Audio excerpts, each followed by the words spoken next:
And a good Thursday evening to everyone. Josh Carey welcoming you to Toyota Field in Madison, Alabama, where today it is the third game of a six-game series between the Rocket City Trash Pandas and the Pensacola Blue Wahoos. Back at Mission Command running the boards is Daniel Williams, and this is the pre-game show as the Trash Pandas interplay today, fresh off a 7-1 win over Pensacola, a ball game that allowed them to go to 39-37 on the season. 4-4 in second half play. Meanwhile, Pensacola with the loss, they dropped to 37-34 on the year. They are now 5-3 for half number two, and it was a big win as it tied the series up at one game apiece. Let's go ahead and take you through what happened in last night's ball game. The Blue Wahoos actually drew first blood. Second batter of the game, it was Christian Hernandez going deep over the right center field wall against Ryan Costu. It was a solo shot, fifth home run of the series for Pensacola, and number 6 of the year for Hernandez. It was also his 23rd RBI, and that would make it a 1-0 ball game. However, that would be the only blemish by Costu, who had a wonderful outing, arguably his best outing of the year. 6 innings, only 2 hits, 1 run. It was earned, no walks, and 5 strikeouts. In fact, after that home run, he allowed only 2 more base runners the rest of the way. That was a 1-out single to Amarion Boyd in the third inning, which went nowhere. And then in the 6th inning, he hit Boyd with a pitch, and then Amarion was thrown out at second trying to steal to thwart that effort. So great outing by Costu as he got the win to go to 6-4. Meanwhile, Rocket City, they would come back in the bottom of the first inning by playing 3 runs against starting southpaw Alex Williams. In the first inning, Nick Rodriguez led things off with a double, went to third on a ground out by Rowdy Rodriguez, and then with the infield drawn in and one away, it was Jake Monroe who slapped a pitch into left field for an RBI single. Scoring from third was Rodriguez. For Monroe, the single gave him his 3rd RBI of the season, and that tied the ball game up at 1 apiece. Monroe from there would steal second base, and then with 2 outs and a runner at second, Caleb Bartolero, great at bat by him, fell behind in the count early, worked pitch after pitch, was able to foul a few off. He took a few others, finally got an offering to handle and rifled it into right center field for an RBI double. Scoring from second was Monroe. RBI number 11 for Bartolero. Actually, it was RBI number 12 for Bartolero, and that would make it a 2-1 ball game. So runner at second, 2 away. Jake Thompson, the former Pensacola Blue Wahoo, was able to stand in his first at-bat as a trash Panda. He rifled a pitch down the right field line for an RBI double of his own, victimizing his own team. Scoring from second was Bartolero, and Rocket City led it at that point by the score of 3-1. Again, with Costu pitching, the Bats didn't have to do a whole lot last night. They were held to only 3 hits through the 6th inning. Finally, in the 7th, Rocket City would plate 4 more runs against reliever Jack Sellinger to put the ball game away. Mac McCroskey led off the 7th inning with a single. He would move to second on a bunt single by Nick Rodriguez after Rowdy Rodriguez struck out. Jake Monroe would draw a walk. That loaded the bases with 1 away when Tucker Flint was hit by a pitch. That brought in McCroskey to make it 4-1. Rodriguez would go second to third, and then Monroe first to second. The bases remain loaded. From there, Caleb Bartolero grounded into a 3-2 fielder's choice for out number 2. Bases were still loaded, and then standing in at the plate was Jake Thompson. He would rifle a single back through the box to bring in 2 more runs. That would make it 6-1. On the same play, going first to third was Bartolero. A throw to third was, well, actually there was a throw to third and then a throw back to second to try to get Thompson advancing, sailed into center field. That allowed Bartolero to score on an E5 by the third baseman, Juan Matthews, and that would make it a 7-1 ball game, and that's all Rocket City needed as, again, they win easily. Here were your totals for Pensacola. 1 run, 3 hits, 1 error. They leave 3 on base for Rocket City. 7 runs, 11 hits, no errors. They leave 7. Ryan Costu with the win. He gets to 6-4. Alex Williams suffers the loss. He drops to 4-7, though he grinded out, a rather strong outing. 5 1/3 innings, 7 hits, 3 runs all earned. He walked none and struck out 3, and again, he takes the loss. No save in last night's ball game, and the time of game was 2 hours and 29 minutes, played in front of 3,971 fans. Rocket City again cruises over Pensacola by the final of 7-1. So there's a look at what happened last night. We will take a break on the pregame show. When we come back, we will take a look at the second half standings, also take a peek at the Major League scoreboard. That's all coming up right after this as you listen to Trash Panda Baseball on the Trash Pandas Broadcast Network and Valley Sports Live.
Back on the pregame show as we continue to get ready for first pitch. Rocket City taking on Pensacola in Game 3 of 6 this evening. Josh Carey with you, and again back in Mission Command running the boards is Daniel Williams. Let's go ahead and take a look at the Southern League standings for the second half as we interplay today. In the North, Knoxville out to an early 6-2 lead. They are 2 games in front of Rocket City. The Trash Pandas are 4-4. However, I should mention that Knoxville lost last night. Chattanooga remains a game back of Rocket City for second place. They are 3-5, and they are also 3 back of first place. Meanwhile, Birmingham 2-6. They are 4 off the pace. In the South, it's Biloxi 5-3, tied with Pensacola atop the division. Both teams are actually 5-3. Meanwhile, Columbus, they are 4-4, only 1 game back. Montgomery starting a little slow. They are 3-5 for half number 2, and they are 2 games out of first place. Quick check of the Major League scoreboard. Already a few finals in earlier from today. It was the Pirates over the Phillies in Philadelphia. Score there was 6-1. The Reds beat up on the Brewers in Milwaukee. Final there was 7-2. And the Rockies with an easy win over the Marlins, even though the Marlins have been playing really good baseball. Final score there was 14-4 out in Denver. A couple of games underway. It is the Guardians leading the White Sox 1-0. That game in Cleveland. They played the bottom of the third inning. Meanwhile, the Braves and Cardinals are underway from Atlanta, and St. Louis out to an early 3-0 lead on Atlanta, as that's the rubber game of that 3-game series between those 2 teams. Coming up later, the Rays are at the Royals. The Tigers will visit the Rangers. The Angels cap off their 3-game series with the Mariners. That game is this evening, and the Padres take on the Dodgers from Chavez Ravine as well. So there's a look at the standings in the Southern League as well as the Major League scoreboard. We're going to take our final break here on the pregame show, and when we come back, we will have starting lineups and first pitch of this evening's game between the Trash Pandas and the Blue Wahoos. That's all coming up right after this as you listen to Trash Panda Baseball on the Trash Pandas Broadcast Network and Valley Sports Live.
And hello again, everyone. Welcome back to Toyota Field. There's a happy group of Trash Pandas who are ready to go this evening as the Trash Pandas take on Pensacola in Game 3 of a 6-game series. Josh Carey joined alongside Chris Harris, and back in Mission Command is Daniel Williams. Okay, Chris, so heading into play today, it's going to be Austin Gordon taking the hill for Rocket City, the reigning player of the month for the Trash Pandas organization. He's had a bit of an up and down year, but boy, when he's on, he's as good as anyone. He was really as good as anybody in the Southern League during that month of June, and unfortunately his last start moved his ERA just a tad, but still he had a 3.27 ERA, which was 5th best in the league during the month. He had 30 strikeouts, which was also 3rd. That was just to 7 walks as well, and he really kept those big innings from impacting him. He kept the home runs allowed down in the month of June as well, and we know he's one of the top young prospects in the organization. He jumped into the top 30 in MLB pipeline at number 25, so he's a very well-respected prospect and a guy that if the Trash Pandas are going to be successful in this second half, they've got to have Austin Gordon be really good. Again, only 1-6 on the year, but he has been really hit hard with with poor support really from the offense. And by the way, in those 6 starts in the month of June that he had, in which he had 30 strikeouts and a 3.27 ERA, just the one win, he had 5 runs of support while he was in the game during those 6 starts. So hopefully that is not the case tonight. He also has lost 2 1-0 games, one of them against this Pensacola team back in May. Here's the starting lineup for the Blue Wahoos, who enter play today at 37-34 on the year, 5-3 in second half play. Cam Canarella leads things off. He's the designated hitter. Christian Hernandez will bat second and play second.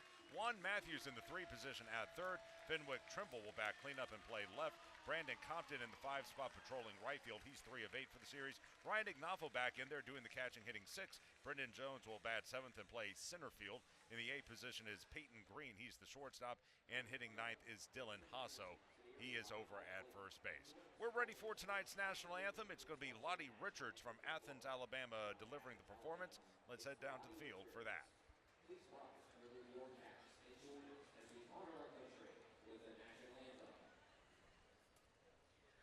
Oh, say, can you see by the dawn's early light what so proudly we hailed at the twilight's last gleaming, whose broad stripes and bright stars through the perilous fight o'er the ramparts we watched were so gallantly streaming, and the rocket's red glare, the bombs bursting in air, gave proof through the night that our flag was still there.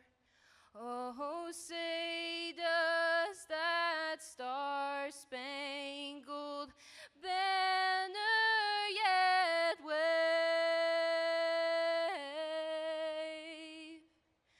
Oh, the land of the free and the home of the brave.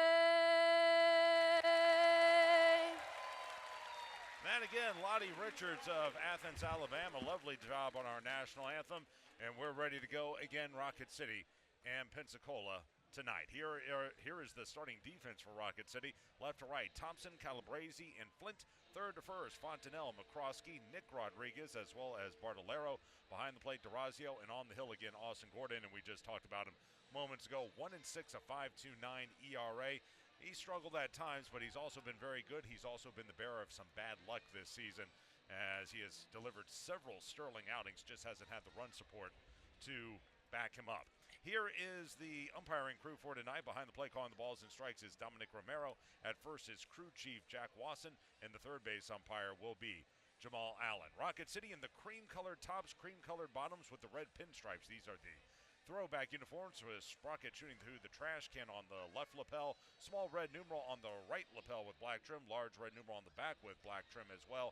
Rocket City with the cream color cap, the red bill, and Sprocket shooting through the trash can in the middle. Meanwhile, for Pensacola, they're breaking out their Copa jerseys. You don't see that on the road very often. It's called the Poke to Poke, and they're wearing a red top with gray bottoms. They have a Incan design on the left lapel, but Poke-a-Poke, for those who don't know, is a former sport played by the Incans way back when. That's a little insignia representing that on the left lapel in brown. Then they got a brown numeral on the back with black trim, and also the Blue Wahoos wearing a beige cap with a green bill and that same Poke-to-Poke emblem in the middle. So the throw goes down to second. We're ready for this one. We do have a couple of pop-up showers in the area. Hopefully that misses us. In fact, I'm looking at the radar. It's going to be close, but we'll see if we can get by that. In fact, I'm looking at Mount Sano right across from us above the left field wall, and it looks like they're getting hit pretty hard, so we'll knock on wood with that. Standing in is Canarella to lead things off at 318, 6 homers, and 19 driven in. And it looks like Gordon's ready to go. I'm not sure what the holdup is. Now we're ready. Canarella. And a right-on-left matchup. Open stance for him in the first pitch. Fastball ripped into right field. That's going to get down for a base hit. First pitch swinging at 6:36 and poking it into right is Canarella. A good start to the ball game for the Blue Wahoos. You know, he hurt his knee going after a deep fly ball by, I believe it was Nick Rodriguez last night. Crashed into the wall. Thought he might come out of the game, but not only did he stay throughout that contest, he was able to start today and get a hit as the wind starts to pick up. Yeah, Austin gives up that leadoff base hit, but see if he can get back on the right track. Righty on right. First pitch is a fastball, a strike to Christian Hernandez. 0-1. Christian, 262, 6 dingers, and 24 RBI. It was another hot, sweltering afternoon here in the Tennessee Valley. Actually, that little system coming on through may cool things off. 92 degrees at first pitch. Next ball is broken bat off up the middle, off of Gordon. They shovel, and they don't get him. That'll be an infield single. It hit off of Gordon, ricocheted to Bartolero over at first. Bartolero fielded it, but Gordon, because he was hit by the ball, was delayed in getting over to cover first base. By the time he got there, able to leg it out was Hernandez. And this is a bad break. If it gets past Gordon, it's probably a double play ball. He had to dodge the baseball and a little two fragments basically of the bat that was heading his direction as well, maybe a maple bat exploded that time. And Chase Galloway, one of the athletic trainers for the Trash Pandas, is going to go out there and make sure he's okay. Along with Joe Cruzel making sure Austin is good to go. But boy, what a bad break. You're going to see it on the replay here on the TV side. It's going to catch him on his left leg. Actually, check that. It was his right leg as he crossed over. But again, if that misses him, it might have been a double play ball. Rodriguez was shaded up the middle. They're going to let him throw a couple of warm-up pitches to make sure he's good to go. But a very inauspicious start to this ball game. That wind, man, is really howling now. It's kicking out toward right field as that system is rolling on by. Again, we hope it misses us, but out toward Huntsville, looks like those guys are getting hit a little bit. So Galloway and Cruzel off the field, and we'll resume action in just a moment as Juan Matthews steps in. 301, 4 home runs, and 25 driven in. Rocket City was able to keep this hot offense at bay last night, but already they're off and running in the first inning this evening. Right against left, open stance for Matthews. A check of second, first pitch Austin. He squares the bunt, lays it down foul up the third baseline. Matthews, it's 0-1. For what it's worth, Pensacola scored in the first inning last night. They did not do so in Tuesday's game as Durazio stands in front of home plate and gives the signals. There's a look at those flags whipping out toward right. About a good 20 miles an hour. Shaded up the middle, the shortstop McCroskey. A check of second, the pitch. Fastball, there's a strike. Going to even we'll go to 0-2. Like I said, Austin faced these guys once before. It was on May the 9th, and it was a great outing. 5 2/3 innings, 4 hits, a run, it was earned. Struck out 3, walked 1, but got the loss. 1-zip. The 0-2. That pitch is down and in. Looked like a breaking ball, a slider. 1-2. In fact, I remember he gave up a home run to Sam Prater, former University of Alabama catcher. That provided the lone run for Pensacola in that win. From the letters, the 1-2 on the way. Called strike 3. Four-seam fastball at the bottom of the zone. Matthews caught looking. That'll be strikeout number 1 for Austin and out number 1 in the first inning. Runners still at first and second. Here's Fenwick Trimble. Yeah, pitch number 4 in this sequence in fastball, knee high. It's located perfectly to him, and now you're a ground ball away from getting out of this inning. Trimble, 273, 11 homers, 39 RBI. Right-on-right matchup as Gordon kicks and delivers, and the pitch is tapped foul. He was out in front of the slider. 0-1. Austin going to try and bounce back from a shaky start against Columbus last week. Only lasted 2 innings. Gave up 3 runs on 7 hits. He struck out 4, but also walked 3. Took the loss 6-0. Off the line at first, Bartolero. Here's the 0-1. And that pitch will sail high. That was another slider high and tight. 1-1. Crowd continuing to file in as it's pretty much the weekend at this point. A lot of businesses will be closed tomorrow in anticipation of the Independence Day holiday. 1-1. Fastball going to miss high and away. 2-1 now on Trimble.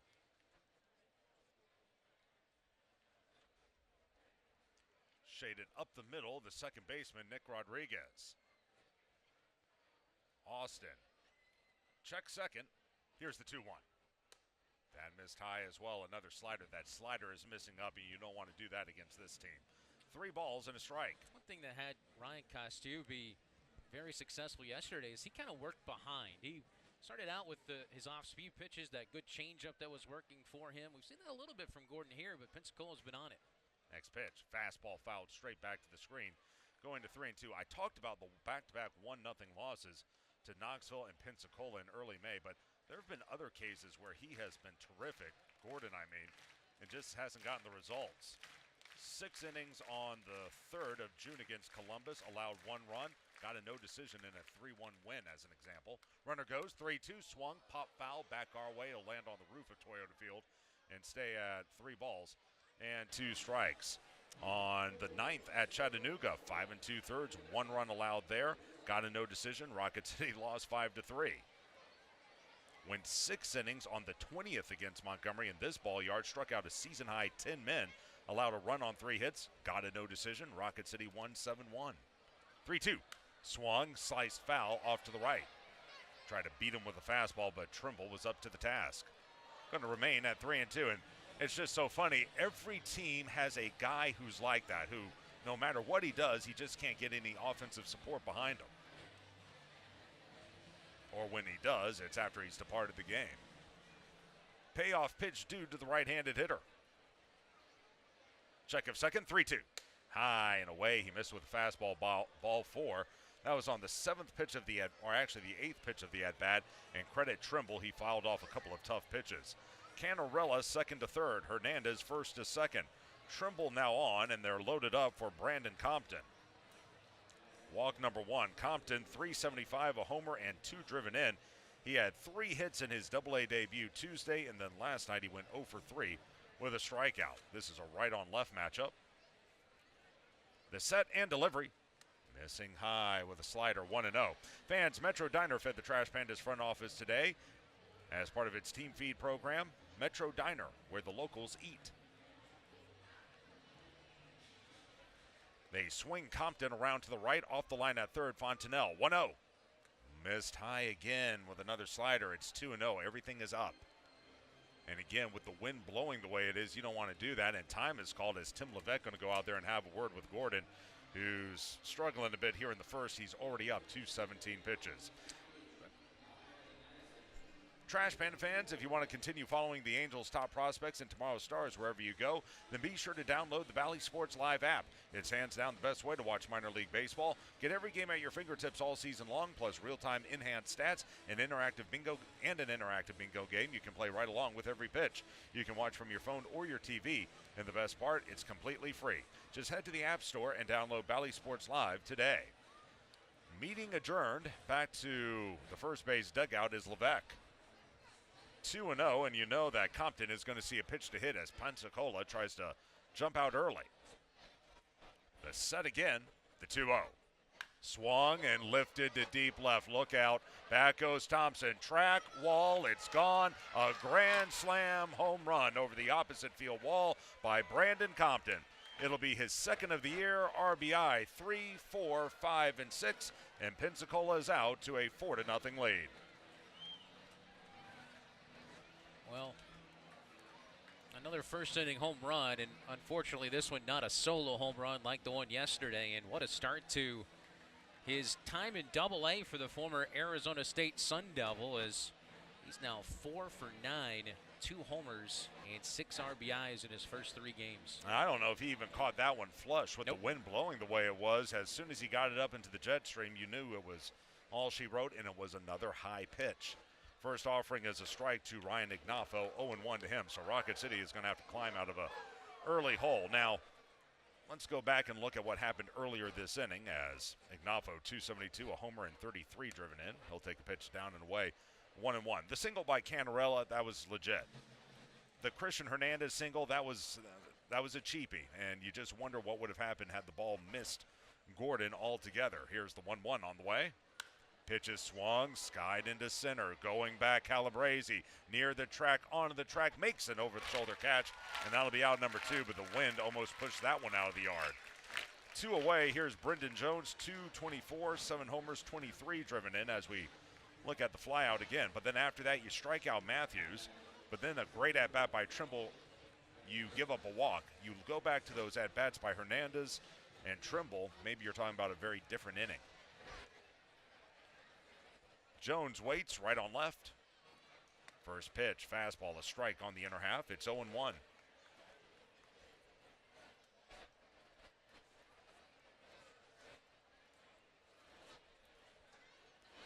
The windup, here's the 0-1. Swing and a miss. Threw a splitter that time. First time we've seen that pitch. As it sailed outside, still whiffing at it was Jones. 0-2 and a chance for Gordon to end the inning. 0-2. Fastball high and away as he's really picking up his pace now. Count at a ball and 2 strikes. These are 24 pitches too, so keep an eye on how this inning goes. 1-2. A curveball popped up on the infield. Who wants it? Right side, drifting over the first baseman. That is Bartolero on the cut of the grass. He'll make the catch. A pop-up by Jones, and the side is retired. But 4-run score, but not 7 years ago. All of them earned on 1, 2, 3 hits. The big blast, a grand slam by Brandon Compton. No errors in the inning. No one left on base. End of half a frame. Pensacola 4, Rocket City coming to the plate. This is Trash Panda Baseball on the Trash Pandas Broadcast Network and Valley Sports Live.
We go to the bottom of the first inning. It is a 4-0 lead for Pensacola after the grand slam home run by Brandon Compton. And now the Trash Pandas come to the plate with a record of 39-37 overall, 4-4 in second half play. Nick Rodriguez will lead it off and play second base. Jake Monroe, 3 of 7 for the series. He'll hit second and be the designated hitter. Batting third is Tucker Flint. He is out in right as Eliezer Dishmay's first pitch is a fastball high, and it's 1-0. Fifth is cleanup will be Caleb Bartolero. He will play first base. Jake Thompson in the 6th spot out and left. Hitting 7th, Cole Fontanelle. He's the third baseman. He's got a couple hits in this series. The 1-0 in the dirt as he threw him a slider. 2-0. J.J. DeRazio bats 7th, does the catching. David Calabrese in the 8th position out in center. Mac McCroskey bats 9th. He'll be at short. We'll get to the defense for the Blue Wahoos here in just a second as Dishmay winds up. Here's the 2-0. And that one was a fastball inside. 3-0. Left to right, Trimble, Jones, and Compton. Third to first, Matthews, Green, Hernandez, and Husso. Behind the plate, Ignafo, and on the hill is Dishmay. 3-0 pitch. Missing high and tight, ball 4. 4-pitch walk and a good start to the first inning as Nick Rodriguez will trot to first. First time Rocket City is getting a look at Dishmay this season. He was recently called up from Beloit. Four-seam fastball, curveball, slider, and changeup is in his repertoire. Fastball in the low, maybe gets up to the mid-90s at times. Right on right as Jake Monroe stands in, 241 with 3 RBI. First pitch. There's a strike, maybe a bit of a gift that time. It was close. No, it caught the upper inside corner. It's 0-1. He's a guy as well, similar to your Aberson Polancos and your Hurtados, throws that sinking fastball to try and induce a lot of ground balls. Monroe, 2 hits last night, goes after the next pitch, lines it right at first, and they make the catch, step on the bag for out number 2. What a bad break. He hit the daylights out of the ball, did Monroe, but Hasso off the line at first, made the squeeze, ran back to the bag to double up Nick Rodriguez, and that is out number 1, or out number 2. Fans, get all your Trash Pandas gear online at shoptrashpandas.com or in the store at the Junkyard Team store at Toyota Field or the Trash Panda store located on Hughes Road. So a line-out double play, and the fastball misses high to Tucker Flint. It's 1-0. Hopefully it's not going to be one of those nights. One thing about last night was you gave up that run in the top, but you grabbed 3 in the bottom. And talking to Ryan Costu after the game last night, that was huge for him. 1-0, fastball missing inside, 2 balls and no strikes. And Dishme not exactly wowing anyone right now. He walked Rodriguez on 4 straight. That Monroe lineout, I believe, was on a 1-1 pitch, and that one missed well high. He's down 2-0 to Flint. Next offering. Another low pitch, missed with a fastball. 3-0 as Tucker ahead in the count. Flint at 236, 7 homers and 39 driven in. Off the line at third is Matthews. Wind still whipping out. 3-0 on the way. That misses high, ball 4. So 2 walks in the inning. Oh no, he called it a strike. Never mind. Wow. According to the computer, it was high and in, but Dominic Romero thought otherwise. So was very close. Mulligan for Dishme. Oh. That one hit him. Oh boy, that's insult to injury. Instead of the walk, he gets hit by a pitch. Tucker obviously not very happy with that one, as there's a replay of that line out to first, and you know, sometimes you may get on a base runner, but there was nothing Nick Rodriguez could do in that situation. Sometimes it happens. 1 on with 2 out. By the way, second time Flint has been hit in as many nights. Caleb Artolero now at the plate, 246, 2 homers, and 12 driven in. Fans, Defense Pest Solutions is a proud sponsor of Rocket City Trash Pandas baseball. On a service you can trust to protect what matters most. That's Defense Pest Solutions, as the first pitch is a curve down and away, 1-0. And quickly running out there, and this is actually their manager, Nelson Prada. Sometimes if the manager sees something, and this is not a confrontational meeting at all, but he sees something and he wants to go ahead and make it clear to Dishme what he's doing. How many balls has he thrown? He's thrown 12 pitches. How many have been off the plate, does it say? Hold on just 1 second, I will tell you. I know it's majority balls, as going off the field is 12 and 3. Yeah. Well, 12 pitches, 3 strikes. 3 of the 12 have been strikes. Yeah. And yet he's ahead 4-0, and he's got 2 outs and a runner at first.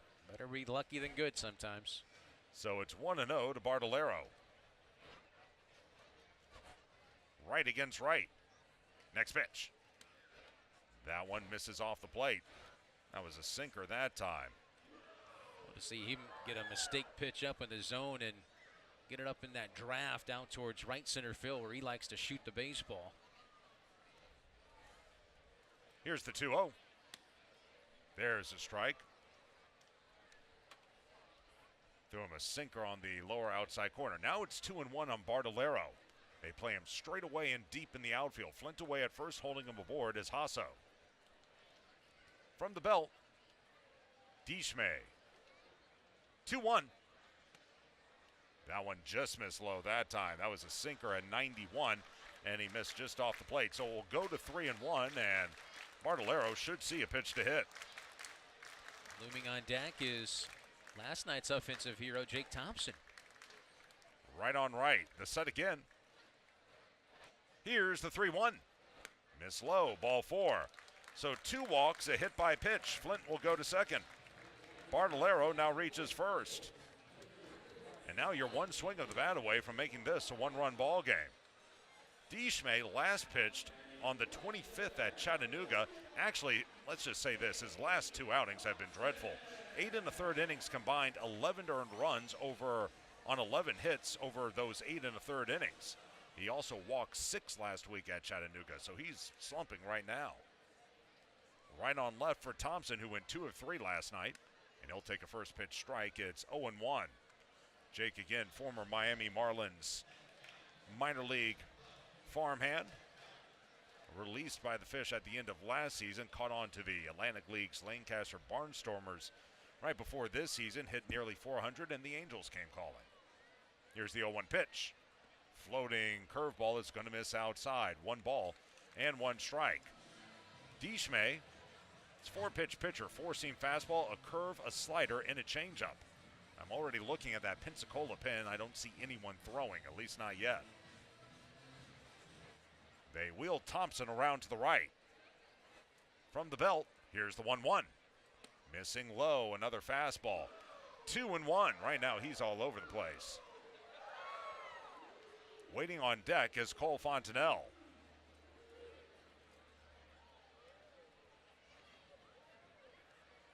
Off the line at third, Matthews shaded up the middle, the shortstop Green. The set again. Here's the 2-1. Swung on, sent into left field. Going back, Trimble at the track, at the wall. He leaps in. Did he catch it? Yes, he did. What a play by Fenwick Trimble. Got back to the very base of the wall, skied into the air, and stole a home run from Thompson. He walked 2, he hit another, gave up a line-out double.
Top of the Northrop Grumman second, and yes, it is raining in buckets right now, but it's one of these late afternoon pop-ups.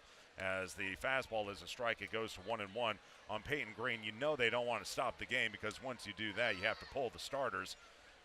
It's coming down, but you know it's going to be brief. The look in by Gordon. Next pitch is swung, rolled foul past third, going to go to 1-2. Well, Josh, you and I have some experience with this, and the thing is, though, you just don't want the field to take so much that it just ruins today's game. These are the worst ones to gauge if you're an umpire because you don't know how long it's going to be, and you don't want to hold up play, but at the same time, like you said, you don't want the field to be damaged. Yeah. So it's 1-2 as a ball got loose in right field, and they get it back in. Here's Green, 245 homers, 14 driven in. Boy, nothing going right tonight. Here's the 1-2. That one's in the dirt, a slider by Gordon. 2-2, he gives up 4 in the top of the first on a grand slam by Brandon Compton. Then in the bottom of the first, Rocket City literally did everything right and got nothing out of it. Here's the 2-2. Fastball missing high and tight. 3-2. A hit batsman, 2 walks by Deschme, but a line drive double play by Monroe and a thievery of a home run to left by left fielder Fenwick Trimble. What a great catch. 3-2. Called strike 3. Taking it right down the middle was Green. Well, actually, it wasn't right down the middle. It just caught the lower inside corner. But Green still rung up. That'll be strikeout number 2 for Gordon. And out number 1 in the Northrop Grumman second for Dylan Hasso. And there, go ahead. The center field camera, what it shows, it's not raining as hard as it seems right there. As the first pitch is outside of Hasso, 1-0. And of course, the umpires, they just want to try and grind through this as the 1-0 pitch misses away a fastball, 2-0, because remember, we got 3 more games left in this series, and neither team wants to burn a starter. No. Although I will say, when the rain started to fall, have you ever kicked over an anthill? Unfortunately, yeah, yes. That's what it looks like when the fans started scattering. That's true. 2-0 pitch.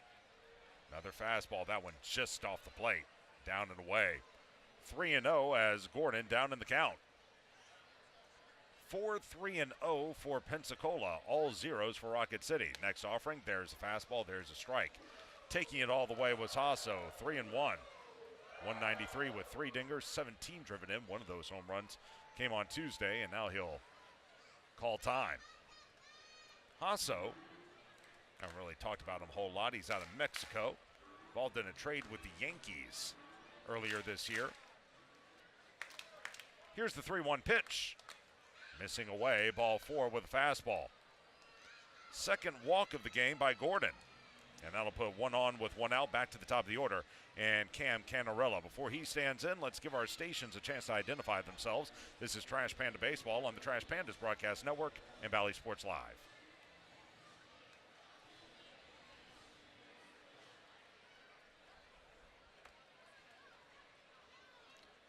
Canarella singled to lead off the game, and he'll take a first pitch strike. It goes to 0-1. That was a slider at 90.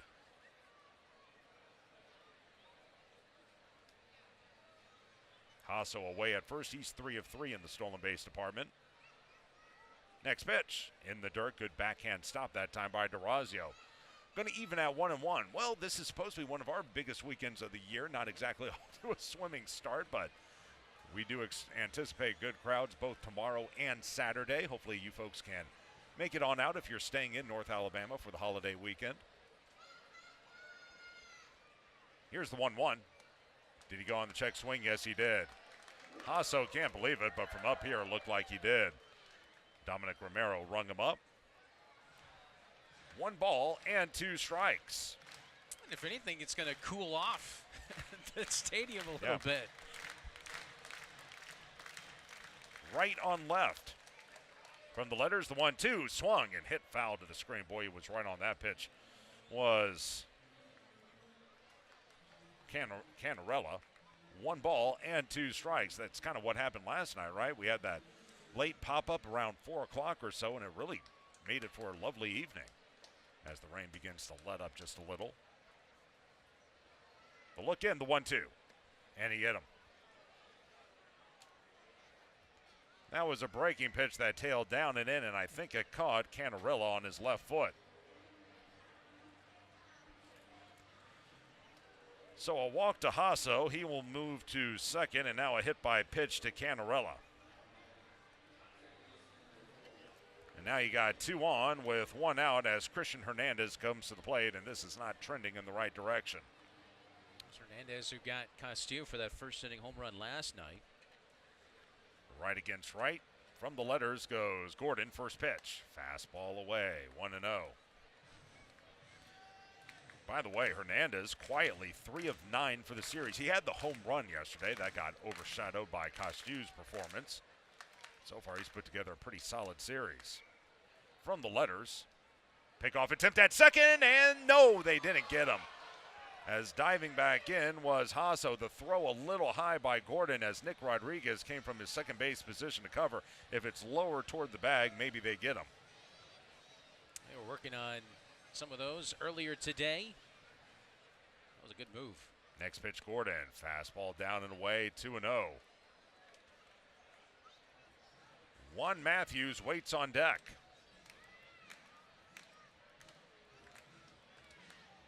By the way, Atlanta has come storming back on St. Louis. They put 5 on the board in the first. It's 5-3. They're only in the third. 2-0. Did he go? Doesn't matter. Called a strike. Now it's a fastball on the lower outside corner, and it will move to 2-1. You feel like with Gordon, if he can get a double play ball, just something to kind of turn this game around, maybe it'll settle him down. 2-1 pitch. That one in the dirt, though, a slider. Count running to 3 balls and a strike. Let me ask you, as a former pitcher, have you ever been in a situation like this where just nothing is going right? Oh, yeah, of course. Never helps when it's raining, and here comes the rain a little bit harder again now. But you just got to find a way to regroup. Take a few deep breaths. 3-1, going to miss high with a fastball. That'll be ball 4. Hasso second to third. First to second is Canarella. And reaching first is Hernandez. 3 walks to this inning.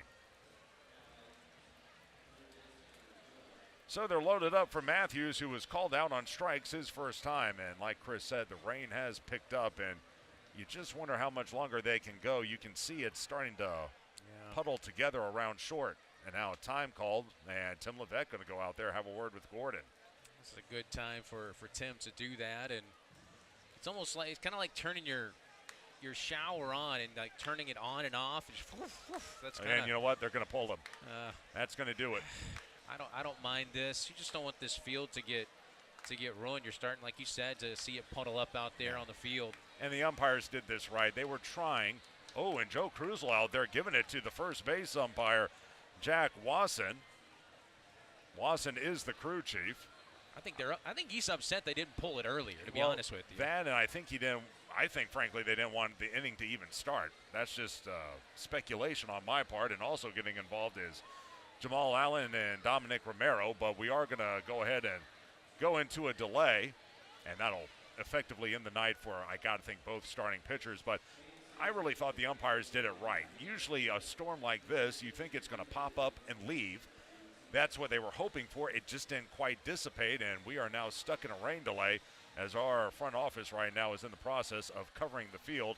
It will accumulate some water on the infield, but hopefully Charlie Weaver and his crew can get that situated, and we can get this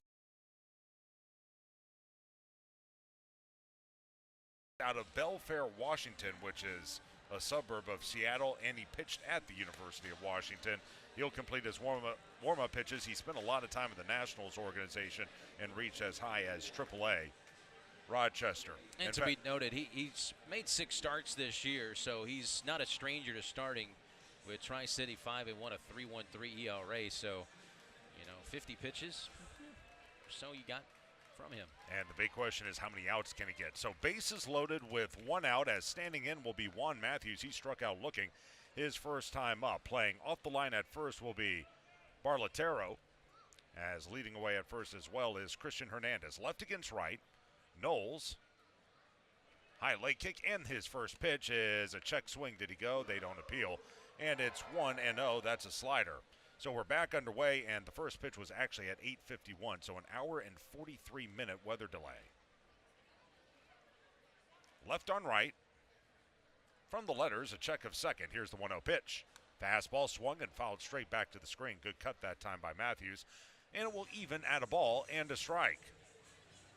It was less than what was about 3 weeks ago. Maybe it's been a month since that game in Chattanooga, in which we were in the 8th inning, bottom of the 8th inning with 2 outs, and had a 2-hour weather delay.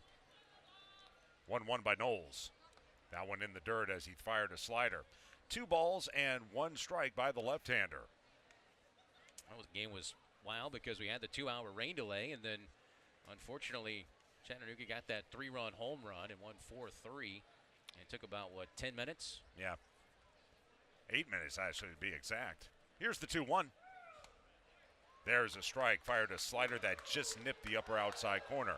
2-2. And the reason we waited so long in that one is Chattanooga was mounting a comeback. It was only a 1-run ball game. They wanted to see that one through. This one, I think we're trying to get it in just because hopefully there's no more weather tonight. 2-2 pitch. Swing and a miss. Strike 3. That's a big one. Slider down and away. Matthews whiffs at it. Second time he's K'd tonight. Strikeout number 1 for Knowles and strikeout number 3 for Rocket City pitching. Slider from the veteran left-hander this time, and that was located beautifully. And take a little bit of a breath now. Bases loaded, 2 outs. And you got a tough hitter, though, here in Fenwick, Trimble. Who drew a walk and scored in the first inning. This is a left-on-right matchup, first pitch. There's a strike, a changeup on the outer half. It's 0-1. I think you brought up a great point. This guy is a veteran. He's pitched in these situations before, and that's exactly what you need to wiggle off the hook. Off the line at first is Bartolero. Knowles, 28 years young. Here's the 0-1 pitch. Swung and hit foul back over our heads out of the stadium. It's 0-2, and just like that, a chance for Lucas Knowles to end the inning. Wind drifts out toward right, and again, the lightning continues to flash, but hopefully that weather is headed somewhere else. Knowles sets again, the 0-2. Here it is. Swung, bounced right back to Knowles. Good play, he'll run it halfway. Underhanded to first in time, and a great job by Lucas Knowles.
We go to the bottom of the Northrop Grumman second inning. Rocket City trailing it 4-0. And fans, the mission at Northrop Grumman is to be at the forefront of technology and innovation, delivering superior capability in tandem with maximized cost efficiencies.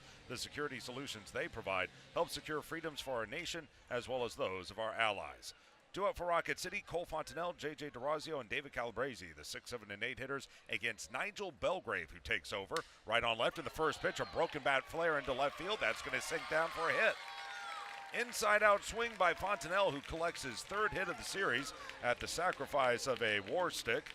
That'll be the first hit of the game for Rocket City, and one on with no one out for DeRazio, 246 with 5 homers and 18 driven in. So Eliezer Dishmay, here's his final line.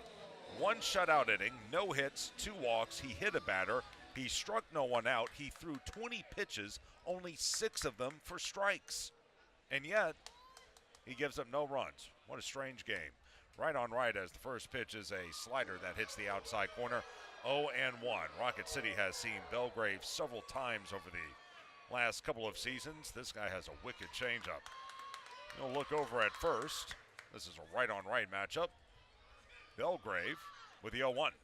Swung and a little flare off to the right out in front of the sweeper that time was DeRazio. It goes to 0-2. Belgrave, 2-5, 6.34 ERA, 23rd appearance all in relief. Does have 4 saves and 11 opportunities. 32 2/3, 42 hits, 29 runs, 23 earned. He's given up 3 homers, hit 2, walked 17, and struck out 35. Opponents hitting .313 against him. Runner goes. Pitch is outside. Throw to second is going to be in time. As Fontanelle is thrown out, over to cover was the second baseman Hernandez. Good throw by Ignafo as he's caught stealing as Fontanelle. 2-4. That was a beautiful, beautiful throw from Ignafo, and I don't know, Cole could have gotten the hand in there, but it was such a good throw, and the tag was sold well by Christian Hernandez. Tough to go against the call. So One away, and the count 1-2 on DeRazio. Right on right as Belgrave, left side of the rubber, fires, and the pitch is down and away. That's another sweeper. It will go to 2 balls and 2 strikes. Belgrave out of Worcester, Massachusetts, 15th round selection of the Marlins in 2023. Wind is not a factor like it was very early in this ball game. And again, it feels so late, but yet we're so early. It's only the bottom of the 2nd inning. Where would you rather be, Josh? A lot of other places. Here's the 2-2. That pitch will miss low. A sweeper, and it goes 3-2. No, in all honesty, we're very grateful to do what we do for a living, but situations like this are tough for everyone, for broadcasters, for players, umpires. Aren't you dog sitting? I am dog sitting. You need to take the middle innings to check. 3-2. Fastball down and away. That'll be ball 4. Went to the 4-seam fastball, and that'll be walk number 1 by Belgrave. Already the 3rd walk of the game by Pensacola pitchers, and boy, how big's that caught stealing now. 1 on with 1 out. Here's David Calabrese, a $197 with a homer and 12 driven in. Tell you, nobody is more excited about how that top of the inning ended than Austin Gordon, because he could have ended up with 5, 6, 7 earned runs, and instead he just allows the 4. Thanks to Lucas Knowles, his nice work. First pitch. That'll miss down and in. A slider 1-0. Here's his final line. Inning in the 3rd, 3 hits, 4 runs, all earned, 3 walks in. 2 strikeouts, and like Chris said, it could have been a lot worse. DeRazio away at first as Calabrese waits. He was 0 for 3 on Tuesday with a walk. Here's the 1-0. That pitch misses down and in. A 4-seam fastball. 2-0 as Belgrave is down in the count. So again, you just take it a step at a time. You were able to get out of that top of the 2nd inning, the Trash Pandas, I mean. Now you start the bottom of the 2nd and try to begin your comeback. Belgrave 2-0. Swung, rolled, foul. Pass first, skipping out of the way, Darren Brown. He almost got picked off there as it goes to 2-1. By the way, the Angels are underway against the Mariners out in Seattle. They are scoreless in the bottom of the 1st inning. St. Louis has come storming back on the Braves. They lead at 10-5, top 9 from Atlanta.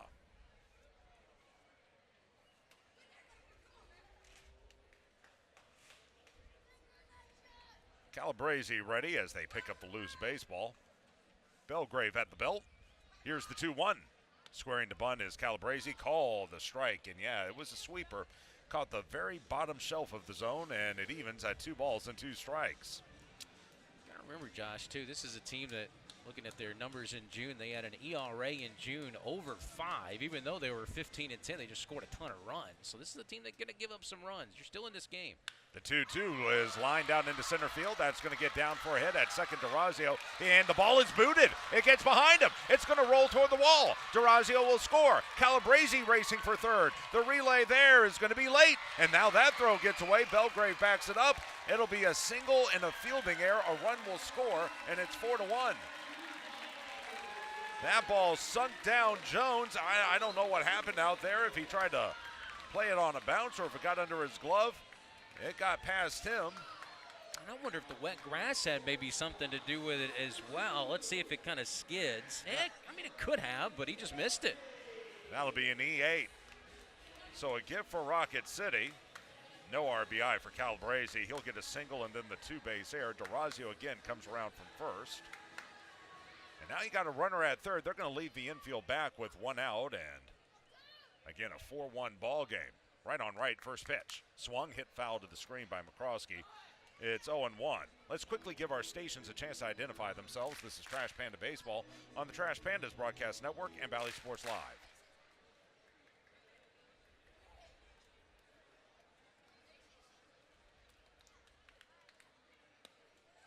Next pitch to McCroskey is down and away, another sinker.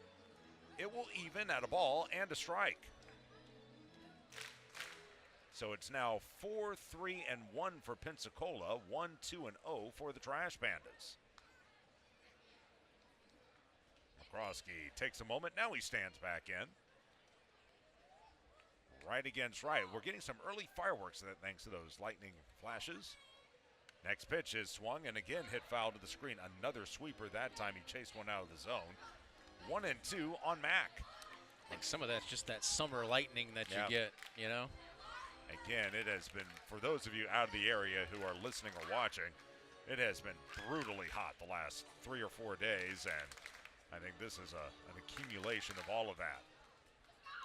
Right on right, the 1-2, here it is. Swing and a miss, strike 3.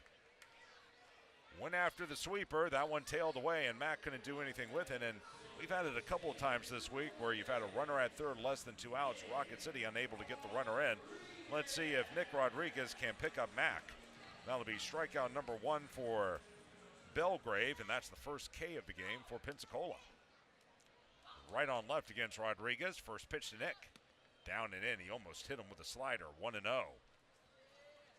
Nick coming in riding a 9-game on-base streak. Of course, he's been a guy who has had a couple of long on-base streaks this year, including one over 20. Right on left. Next pitch to Nick.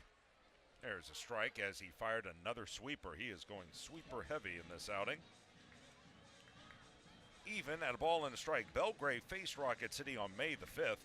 Allowed an unearned run on a hit over an inning and a third. I'll set again, 1-1. Swung with slap foul past third. Joe Cruzel had to skip out of the way. As trying to go oppo that time was Rodriguez. 1 ball and 2 strikes as Mustard getting a much-deserved little R&R in the seats. Trying to cheer up the fans who've stuck around through the weather. Belgrave was also lit up by the Trash Pandas on May the 8th. Allowed 3 runs on 4 hits over an inning and a third in that game. Here's the set. Belgrave kicks and delivers. And a check swing fouled away. That caught a piece of the mid of the catcher for the Blue Wahoos, Ignafo. He couldn't hang on. It will stay a 1-2. And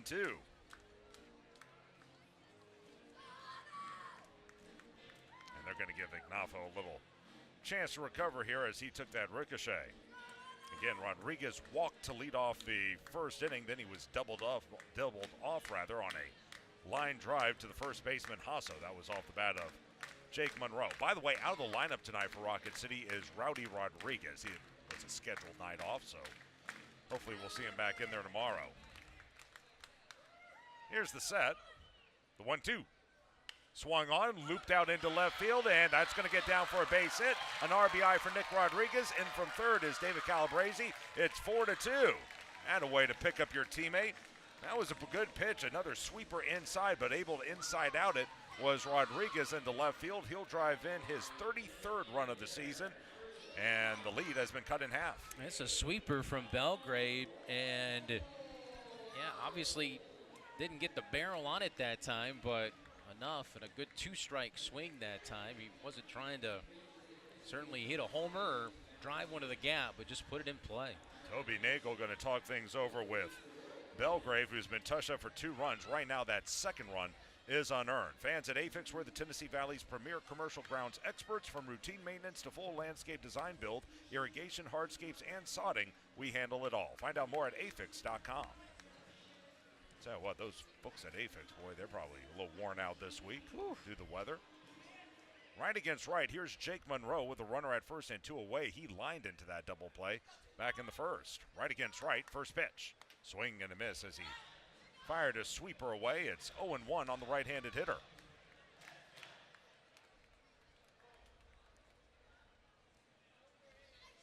Nick runs well over at first. Holding him aboard is Hasso. Next pitch. Down and away, another sweeper. 1 ball and 1 strike. I'm already looking at that Pensacola bullpen. I don't see anyone throwing, although that could change very shortly. Right on right, a look over at first. Belgrave, 1-1. Missing inside, that time with a sweeper. 2-1. Shaded slightly toward right center field is Jones. Back to the belt, 2-1 pitch. Fastball fouled straight back again off the netting. Going to even at 2 balls and 2 strikes and a chance for Belgrave to finish the inning. Like I said, he's out of Worcester. He's 24 years of age. Pitched at Maryland. Rob Vaughn's old school, the current Alabama head coach. He'll look in again. The 2-2. just missed low. Boy, that was close, but it was off the plate. Went back to the sweeper, and it was just off the plate. So we'll go to 3-2, and Nick Rodriguez will be on the move. I have a feeling this is going to be the type of ball game that we're going to remember for a while. Right on right matchup. Payoff pitch. Here it is. Runner goes, and the ball swung and fouled straight back. Going to stay at 3-2. I remember those long nights in those dilapidated stadiums. We would go through things like this. At least we have better facilities now. You know, I feel like every story I have for the Southern League involves Hank Aaron Stadium in Mobile. Yeah. A lot of rain down there. A lot of rain, a lot of long nights. Runner leads. Payoff pitch on the way. Miss low, ball 4. Another close one. In fact, that one may have grazed the very bottom of the zone. But it was called low by Dominic Romero. Another walk. Rodriguez will take second. Monroe on at first. Another walk by Belgrave, his second of the inning and of the game. Now you got the go-ahead run at the plate, and Tucker Flint, who was hit by a pitch back in the first inning. Again, 4-2 your score. Pensacola with the lead. We're in the bottom of the second. Right against left, open stance. First pitch to Tucker, fastball missing outside, 1-0. Flint, 1 for 6 in this series. He has struck out 3 times, but he's also doubled and walked. Been hit with a pitch as well twice. Playing behind the runner at first is Hasso. The 1-0 by Belgrave. There's a strike as he fired a fastball on the lower inside corner. 1-1. Right now that fastball is working a little better for him than the sweeper. Let's see if he sticks with it.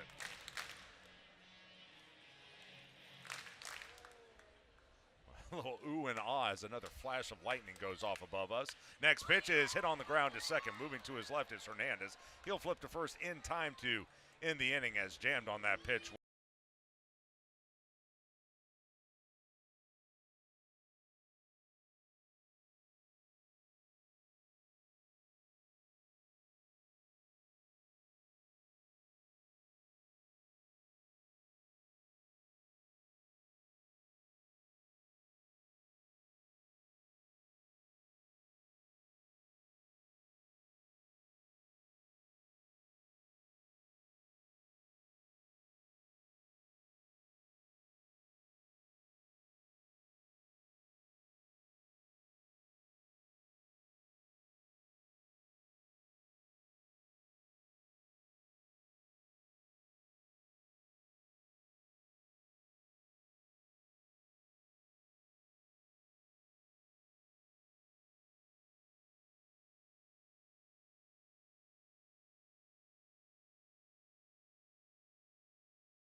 Top of the third inning, it's 4-2. Pensacola with the lead over Rocket City. Lucas Knowles stays out there after getting the final 2 outs of the second, and he will face the 5, 6, and 7 hitters. Compton, Ignafo, and Jones all due up against the Rocket City left-hander. The first pitch is a strike. That's a fastball. It's 0-1 to Compton, who right now is the difference maker in this one. A grand slam to the opposite field in the first inning before all the rain. Left on left, next pitch, there's a fastball and another strike. It's at 0-2. By the way, I forgot to take care of this yesterday, but I'll take care of this now after this next pitch. Knowles, here's the 0-2. Swing and a miss, beautiful offering. A slider, and flailing at it that time was Compton. He comes up empty. He goes down on 3 pitches. Strikeout number 2 for Knowles. Out number 1 in the third for Ignafo, who flew out to center his first time. Anyway, Rocket City won yesterday 7-1, and when we score 4 runs at home, You can claim 6 free wings on us at Walk On Sports Bistro. Dine-in only. Offer is valid 24 hours after today's game, or in this case, yesterday's game. As the pitch is rifled into right field, that's going to sink down for a hit. Ignafo goes to the opposite field for his first hit of the game and hit number 4 for the Blue Wahoos. 1 on with 1 out for Brendan Jones, who popped to first his first time. Also, to yesterday's win was brought to you by Twice Daily.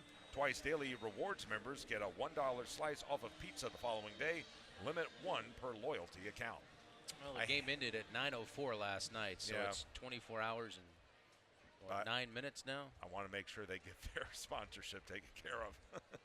Left on left. First pitch is a strike 0-1. Those are always the hardest because we go on the road, and when we win, those don't matter. And then when we come back home, you got to remember to do them again. Here's Jones. Our tiny brains can't do it. No, we're not. That's why we broadcast for a living. 0-1. Swung and hit foul to the left. Going to go to 0-2. But, we were talking about fascinating stories from rain delays, things like that. Got to talk about my old man for a second because we're 2 days away from Independence Day, of arguably the most memorable rain delay of all time. Left on left as Knowles checks first.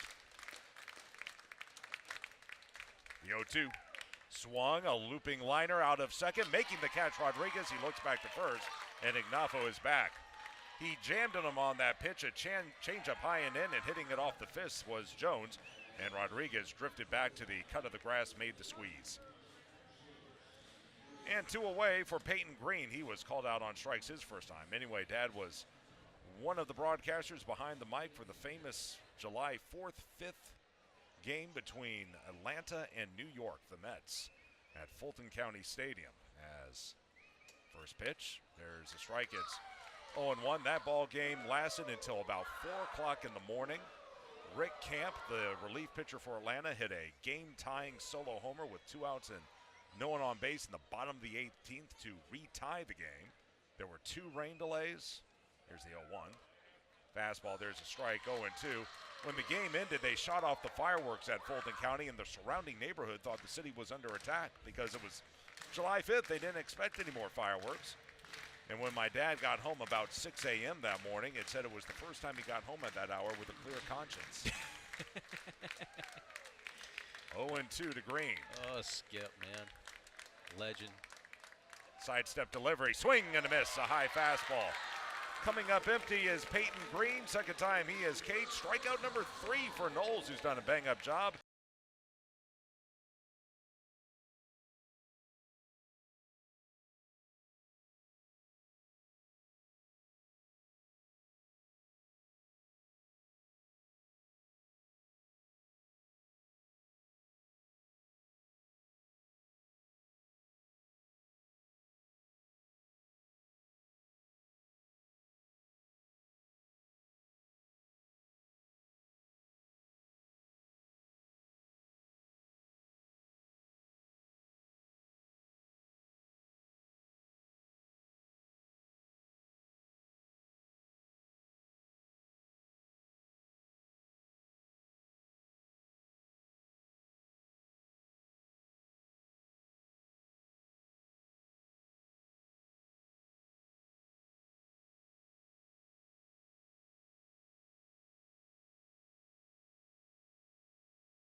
Bottom of the third inning, 4-2. Pensacola leads Rocket City, 2-0 for the Trash Pandas. It's the middle part of the order. Bartolero, Jake Thompson, and Fontanelle against Nigel Belgrave, who gave up 2 last inning, and the first pitch cut on and missed by Bartolero. 0-1 off the fastball. Caleb drew a walk his first time up. Belgrave gave up 2, one of which was earned, while surrendering 3 hits as well. Right on right, here's the 0-1. And that pitch misses away. That was a slider. Going to go 2-1-1. Well, congratulations to the Smokies. They're already done tonight. They defeated Columbus in walk-off fashion 1-0. Here's the 1-1. Fastball, there's a strike 1 and 2. Did you get a time of game on that? Yeah, it was surprising. 224. Oh, okay. That was Lucas Braun pitched a whale of a game for Columbus. He had a no-hitter through 7, gave up 2 hits in the 8th, but still 8 shutout innings, and Columbus ends up losing. It was a infield base hit walk-off for the Smokies. 1-2. Swung, hit foul to the screen again by Bartolero. It will remain at a ball and 2 strikes. What a start for those guys. 7-2 to start the second half. Of course, they've already clinched their ticket. Yeah, so you don't really need to worry about them if you're the rest of the division. You just got to beat Chattanooga and Birmingham. Pitches away, evens at 2-2. Rocket City finished a game and a half behind Chattanooga for second place. So to put it simply, Rocket City has to beat the Lookouts by 2 games or more in the second half. We're going to see a lot of those guys here in the second half. Right against right, including the end of the season. 2-2 is hit softly to the left of the mound, barehanded by Belgrave. Bad throw. It goes off the glove of Hasso. And Bartolero at first, he's going to go for second, and he'll make it. That'll be an E1 on Belgrave. He got to the ball beautifully. He barehanded it to the third base side of the mound. Then he just dirted the throw. Hasso couldn't corral it. And then it kicked off of him toward the right field grass. And Bartolero, you can see, he collides with Hasso, but then is still able to make it to second on what will be a 2-base E1. He did the hard part. It was a great pitch. He picked it up with the bare hand, but sometimes it's tough for a pitcher to make that throw to first just because it's a different type of throw than you're making every pitch. Jake Thompson, now he flew out to left his first time. This will be a right-on-left matchup as leading from second is Bartolero.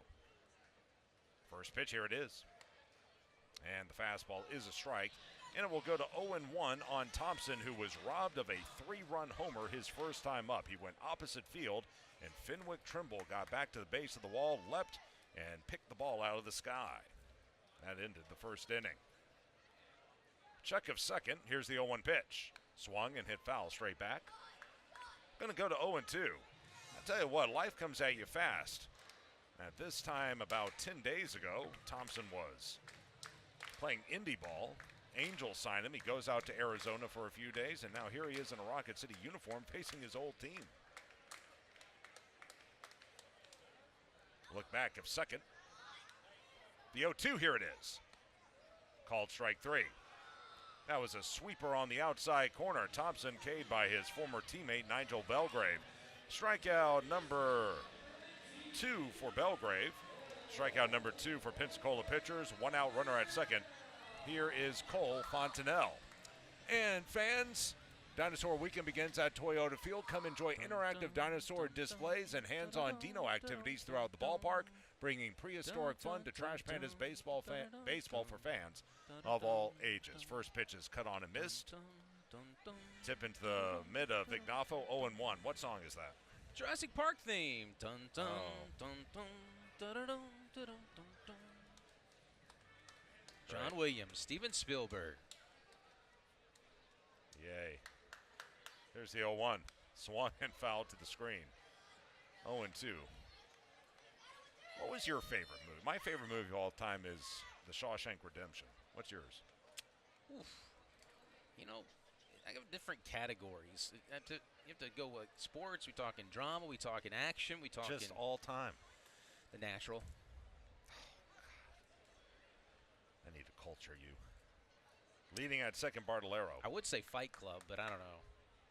That's, 0-2. Hit foul again off to the left. Good cut by Fontenelle, staying at no balls.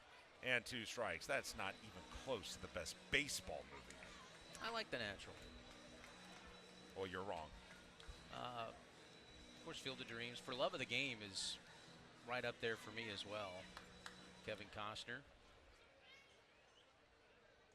Here's the 0-2. Swung on and missed. Fontenelle chases a sweeper down and in. He whiffs at it. Strikeout number 3 for Belgrave. Back-to-back Ks for him. And 2 outs. A runner at second for J.J. DeRazio, who walked and came around to score last inning. Fans, MLB Plus is new for 2026. Stream MLB Network 24/7 and select out-of-market games every week. Plus live radio broadcasts of every game, Game Day 3D, big inning, and minor league action as well. Visit MLB.com/MLB Plus to subscribe today. This is Right on Right. First pitch is outside. A fastball by Belgrave, and it's 1-0 to the right-handed hitter. What's your favorite movie of all time? I just said it. Shawshank Redemption. Oh, that's right. Yeah, I mean baseball movie. Baseball movie. 1-0 pitch. Down and away. It's 2-0. Okay, I might surprise you a little bit here, but how about Major League? Great movie. Yeah. Not too serious. I like Field of Dreams, except it's just so hard to believe of ghosts coming out of a cornfield. The Natural. Did you read the book, The Natural? I have not. Did you know there was a book? I did. The 2-0. Pitch is cut on and miss as going down to the turf on that swing is DeRazio. It's 2-1 for those who don't want to hear the ending. Go ahead and turn down your radios or your TVs. But in the book, he actually gives in to the mafia or the mob or whoever it was, the gamblers, I guess. Fixes the game. 2-1 to DeRazio. Next offering is inside a sweeper, 3-1. So didn't play. That kind of curtails it for me. I would say Bull Durham, now that we've been in minor league baseball for so long, has to be up there as well. That's a good one, yep. DeRazio ahead in the count as David Calabrese is on deck. At the belt, 3-1 pitch. Swung and hit foul, straight back again. It'll run to 3 balls and 2 strikes. Again, if you're wondering why we're on so late, we just sat through a 1 hour and 43-minute rain delay. We've also had a lot of walks, a couple of hit batsmen. And it's a 4-2 ball game, and we're only in the third. It's only the third. We're already talking about our favorite movie, so I can't imagine what's the topic going to be in the 7th. Hopefully we'll have a good enough game to where we don't have to worry about it. True. Right on right, the set by Belgrave, and the payoff pitch. Swung and hit foul off to the right. Good fight here by DeRazio. Remaining at 3 balls and 2 strikes. I miss the days on the bus where, you know, you had a DVD. You know, people talk about having the aux now. Well, there was usually a guy on the team that controlled the DVD player on the bus. Put in the movies. Belgrave again, a look of second. The 3-2, here it is. Cut on and miss for strike 3. He chased a sweeper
We move to the top of the fourth inning. Pensacola leading Rocket City 4-2, and due up for the Blue Wahoos, the 9-1 and 2 hitters.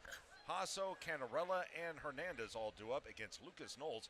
He's done a bang-up job. Left on right, and the first pitch is down and in, a fastball. 1-0. For those of you on radio, I'll keep you up to date on what's happening, but I want to welcome in from Nucor, Dakota Millwood, kind enough to join us. Nucor is sponsoring our ball game tonight as the next pitch is a strike. Going to go to 1-1, and Dakota, first, great to have you with us. It's great to be here. Tell us a little bit about Nucor. I think a lot of people have heard the name, might not know everything that it's about. Well, we are a steel company, and I know a lot of people hear steel and they think it's unsafe, but they preach safety. It's a family environment. It's just an awesome place to work. I love it. Count is 1-2 as Knowles will try to put away Hasso, who drew a walk his first time. The 1-2 is down and away. That was a sinker. 2 balls and 2 strikes. I know you guys had a lot of folks here tonight. Where were they sitting? What were they doing this evening? We were sitting over there in the picnic area, all eating, just gathering together, having a good time, watching a great ball game. Next pitch cut on and miss. Hasso down on strikes. That'll be strikeout number 4 for Knowles. And that'll be out number 1 in the fourth inning. We go back to the top of the order, and Cam Canarella, who has singled, been hit with a pitch, and scored a run as you look at the strikeout. So, Nucor, this time of year, it's always a lot of fun being able to have a company outing like this. How was the turnout? How did things go on that end today? It was awesome. We had it filled out over there. Everybody was getting along together, watching the game, having a great time. First pitch is a strike. 0-1. What were some of the other things you guys were able to do around the ballpark today as sponsors? Well, we got to throw a first pitch. We had a tent out front where we got to explain to all the great people around here how great of a company Nucor is. How many folks do y'all employ? Like total just through. Yeah, at least locally, I guess. Locally, we've got multiple plants just in like the Decatur area, so I would say thousands. Did he go on the check swing? He did not, says third base umpire Jamal Allen. It'll go to a ball and 2 strikes. So with that said, Nucor, y'all still looking for people, or people out there maybe in the search of a job right now as the pitch is chopped up the third base line? It's going to stay fair and turn into an infield single for Cam Canarella. So that'll be his second hit of the game. That'll also be hit number 5 for the Blue Wahoos, and 1 on with 1 out for Christian Hernandez, who is 1 of 1, a single, a run scored, and a walk. But are you guys looking for more employees right now? People looking for work? Yes, we are. We would love for anybody that is a hard worker, that is driven, that is willing to work safely and produce high-quality product to come out there and apply. And it's a great opportunity. Now, working in the steel industry, I don't know a whole lot about the steel industry, but given the weather this week, has that impacted your folks at all, or do they all get to work inside? We mainly work inside. We have people that work outside, but even like the people that drive our tailors and forklifts and stuff outside, it's air conditioned, so it's way better than it could be. Sounds good. The set again by Knowles. The 1-0 by him is a fastball cut on and missed by Hernandez. Evening at a ball and a strike. Well, we appreciate you guys sitting through the rain delay. What did you do while you were waiting for action to resume? I just spent time with the family and all my friends that were here, and we just conversed and had a good time. That's great. Pitch misses low, 2-1. You a big baseball fan? Yeah, I like baseball pretty well. I really love the old school game, like just how they did it with not as much training and stuff that we have now. It's just wild to see how they did it all back then. Taking a moment here is home plate umpire Dominic Romero. As the count goes to 2 balls and a strike again, Dakota Millwood of Nucor Tubular joining us, Nucor Tubular Decatur. From the belt, 2-1 pitch, another swing and a miss, and it evens at 2 balls and 2 strikes. Any other events coming up that Nucor is partaking in that you want to promote and mention? They're actually going to be here again on the 22nd. Okay. So if y'all want to come out and watch, I would definitely come out and watch it. Check a first. 2-2 by Knowles. Here it is. A swing and tip, foul at home plate. Unable to hang on to it was DeRazio. And actually, I don't think that's DeRazio. Actually, it is DeRazio. I'm sorry. I thought that was number 7 for a moment, which is Flores'. But that's still DeRazio in the game. The count remains at 2 balls and 2 strikes, as leading from first is Camarella. Next pitch is swung and drilled into deep left center. Turning tail Thompson, he looks up, and that one is out of here. A 2-run homer for Christian Hernandez, and that foul tip that wasn't hung on to stings Rocket City, as a 2-run homer by Hernandez makes it a 6-2 ball game. It'll be his 7th home run of the year, RBI 25 and 26. That was a slider that came in at 80 down and in, and able to turn on it was Hernandez.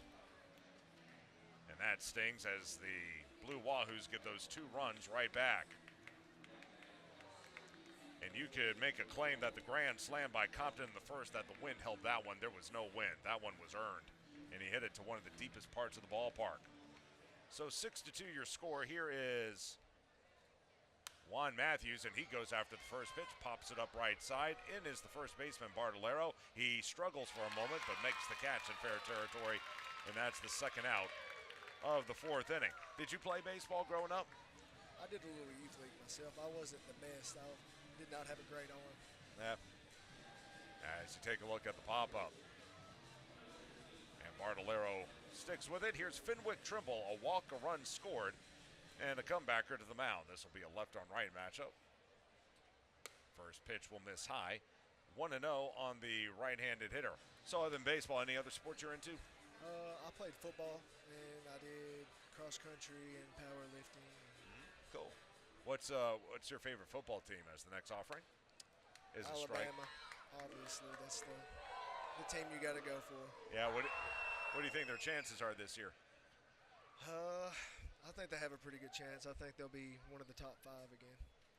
Pitch is swung, tapped toward third, charging in, circling, off-balance throw is in time. Good play by Fontenelle to come in, make the play, fire on to first, 5-3 on the putout. Trimble is retired, and the inning is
we go to the bottom of the 4th inning. Pensacola leading Rocket City 6-2. Here to give you the play-by-play is Chris Harris.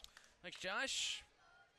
As the left-handed batting David Calabrese stands in, and the first pitch down and in for a ball. It's 1-0 to Calabrese. Well, a 2-run home run for Christian Hernandez has pushed this game back to a 4-run deficit for Rocket City at 6-2.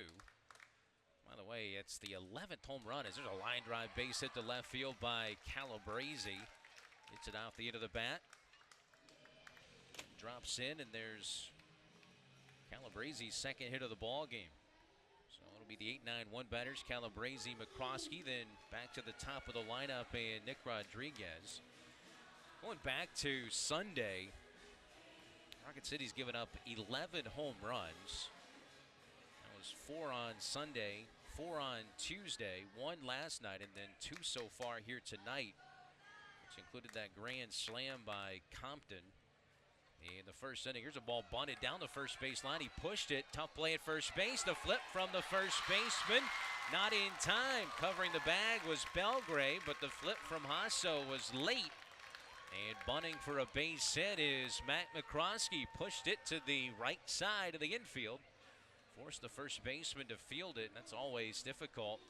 And here comes Nelson Prada, the manager for the Blue Wahoos. And it looks like he's going to make a pitching change. We'll see. I think he's going to make the pitching change. So Belgrave going to exit. All of a sudden, 2 on, nobody out for Rocket City. Take a look at that bunt again by McCroskey. That was a gorgeous bunt. See Nigel Belgrave gets the flip. And poof, it was right bang, bang, but like it was a tie. So tie goes to the base runner. And McCroskey safe at first. New pitcher coming on for Pensacola. We'll tell you who it is when we come back. This is Trash Pandas Baseball on the Trash Pandas Broadcast Network and Valley Sports Live.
Rocket City trails it by the score of 6-2 as we play in the bottom half of the 4th inning, and a new pitcher coming on for the Pensacola Blue Wahoos.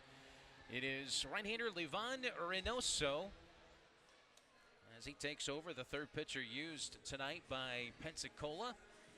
And he'll be facing off against the top of the lineup as Nick Rodriguez will bat already for the 3rd time here in the 4th inning.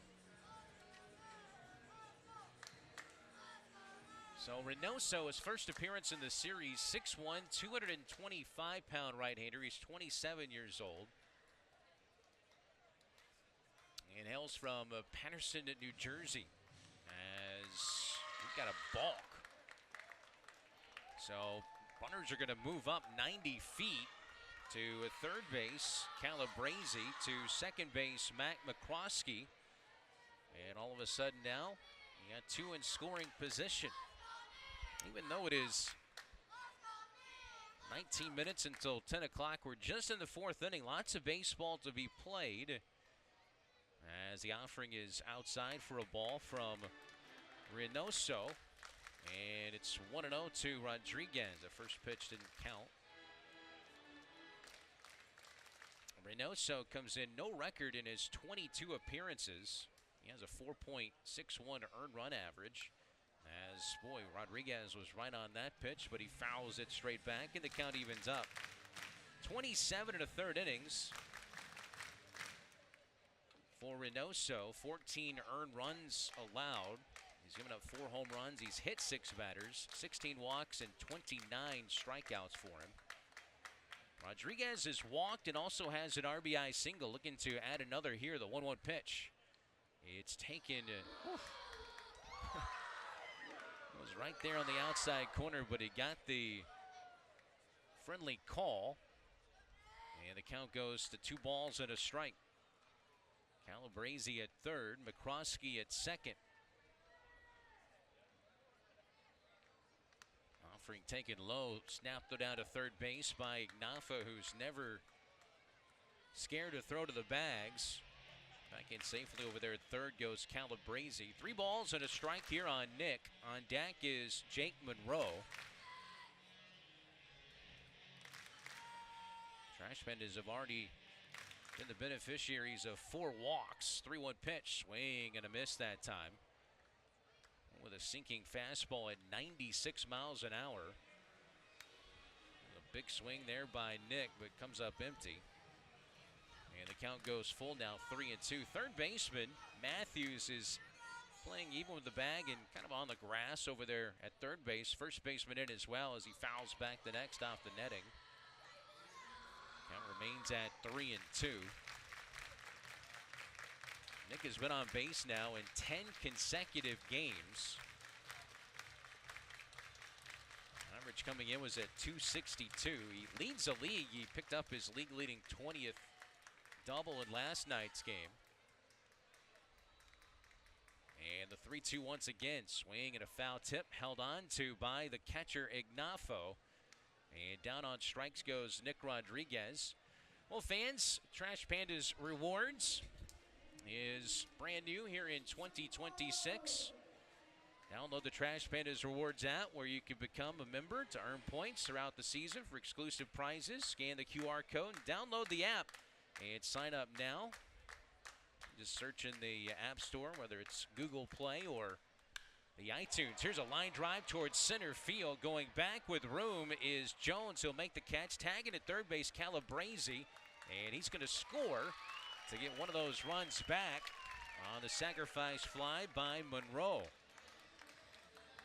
So a one-out sacrifice fly to center. Calabrese comes in over to third base. Goes McCroskey. And it's now a 6-3 ball game.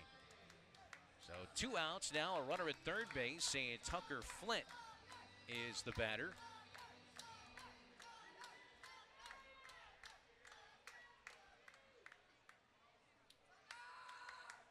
So a strikeout and a sac fly. RBI number 4, by the way, for Monroe, as Tucker takes a first pitch strike.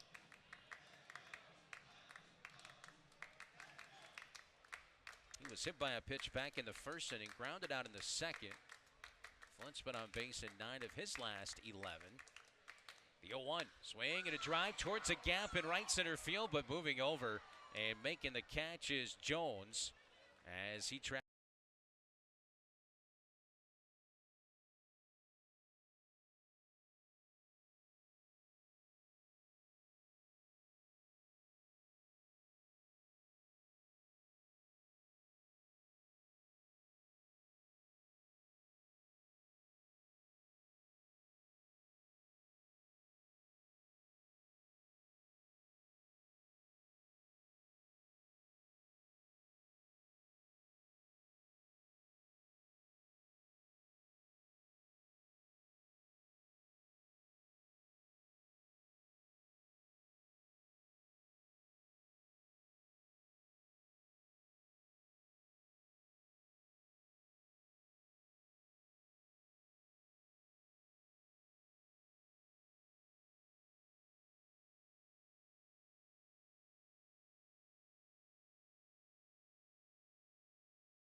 Back here at Toyota Field as we begin the top half of the 5th inning after a 1-hour, 43-minute rain delay that occurred in the second inning. The Trash Pandas trailing it 6-3. Lots of baseball left, though, as left-hander Lucas Knowles goes back to work. He's done a nice job other than that 2-run home run. But he's trying to cover some innings here after as Austin Gordon pitched the first inning in the third, had to leave, of course, after the delay. Ground ball towards second base. Nick Rodriguez has it and throws out Brandon Compton, who hit that grand slam home run back in the first inning. So he's retired 4-3 on the ground ball towards second base. Well, tomorrow night is our Independence Eve fireworks show. Also, Trash Pandas is going to be wearing some special jerseys tomorrow as well. It's ground ball hit back through the middle. That's a base hit off the bat of Ryan Ignafo. That's his second hit of the night. A one-out single. Runner at first base for Brandon Jones. Well, the jersey auction tomorrow, it's a patriotic jersey. You can bid on your favorite player's jersey. TrashPandasBaseball.com/auction or MILBauctions.com. All items can be reviewed. Actually, you can get on there and take a look at what the jerseys look like. Really cool. Of course, all proceeds will go to great cause and First Stop.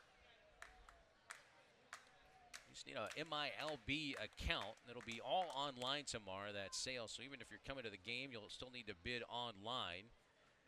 And each jersey auction begins at $100 and increases in increments of $25. But chance to grab a cool jersey of your favorite player. No balls and 2 strikes on Brendan Jones as Knowles delivers. Swinging a looping fly ball out towards shallow center field. That's going to drop in, a base hit in front of David Calabrese.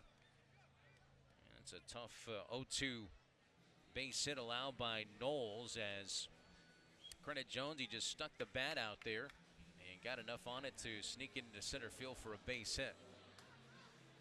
Fireworks on Saturday night as well. Of course, Independence Day. 250th birthday for the United States of America. And I would imagine tickets are going to be very scarce. So if you want to come out tomorrow night or on Saturday, I would go ahead and make your plans now to guarantee yourself a seat. 1 ball, no strikes here on Peyton Green. Offering to him a fastball that time from Lucas in there for a strike. Plus tomorrow night you get to see the reigning Southern League Pitcher of the Week in Nate Snead, the former Tennessee Volunteer. Will be starting tomorrow night's game for Rocket City. As a 1-1 pitch is headed home. Swing and a miss. Blew the fastball by him. It's 1-2. Snead's had a busy week this week with interviews. Talked to Trevor Denton, AAY, on Wednesday. Talked to Gabe with Fox 54 today. Podcast with Josh as the 1-2 pitch fouled back. So he's had his rounds with the interviews this week. Nate's a good one, man. 1 ball, 2 strikes on Green. The pitch fouled back, and ahead is Lucas Knowles. Added a couple of left-handers to the bullpen last week. A couple of veterans as the pitch is fouled back over us and off the roof. Added 30-year-old Blake Wyman and 28-year-old Lucas Knowles last week. A couple of lefties to join Leonard Garcia. He had been the only lefty on the pitching staff up until last Tuesday. Spin throw towards second base by Knowles, but easily back in. Out there is Ignafo. 6-3 Pensacola here in the top half of inning number 5. Trying to keep it that way is Trash Panda southpaw. Looks in, the pitch, runners go. Swing and a miss, sort of third base is in time. The tag is there. Strike him out, throw him out, and that ends the top of the 5th inning. Gorgeous throw by J.J. DeRazio, and he got him by an entire step. On the slide, he just went right into the tag by Fontenelle.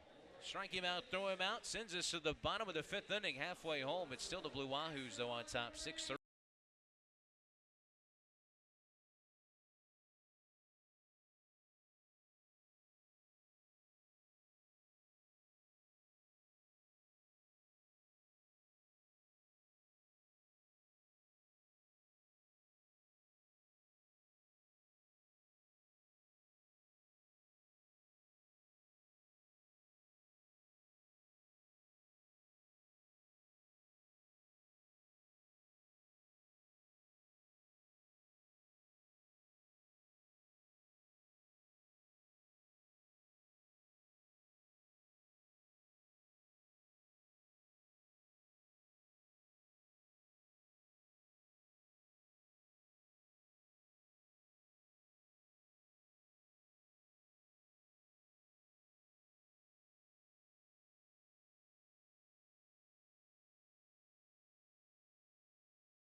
Bottom of the 5th inning as Rocket City trails at 6-3. And back to work goes the right-hander for Pensacola. As the first pitch is a ball to Caleb Bartolero as Levon Reynoso goes back to work after a scoreless inning. As Bartolero waits, and the pitch to him is hit in the air out towards left center field, dropping quickly on the move and making the catch is the center fielder Jones. He's been a busy man out there the last few innings, and he hauls that one in for out number 1. And here comes the former Blue Wahoo, Jake Thompson. Hey, Chris, you know how you know it's late? Well, you're an elder statesman now, so you getting tired? Our stadium club is empty. Is that an invitation? No, I'm just saying it's empty. There's no one over there. Pitch bounce foul over the first base side. They should do a happy hour at 10 o'clock. Yeah, but the problem is you need to be happy in order to do that. I don't think anyone's happy right now. You can get that way, I suppose. Jake fouls a first pitch off. The 0-1 to him is taken for a ball.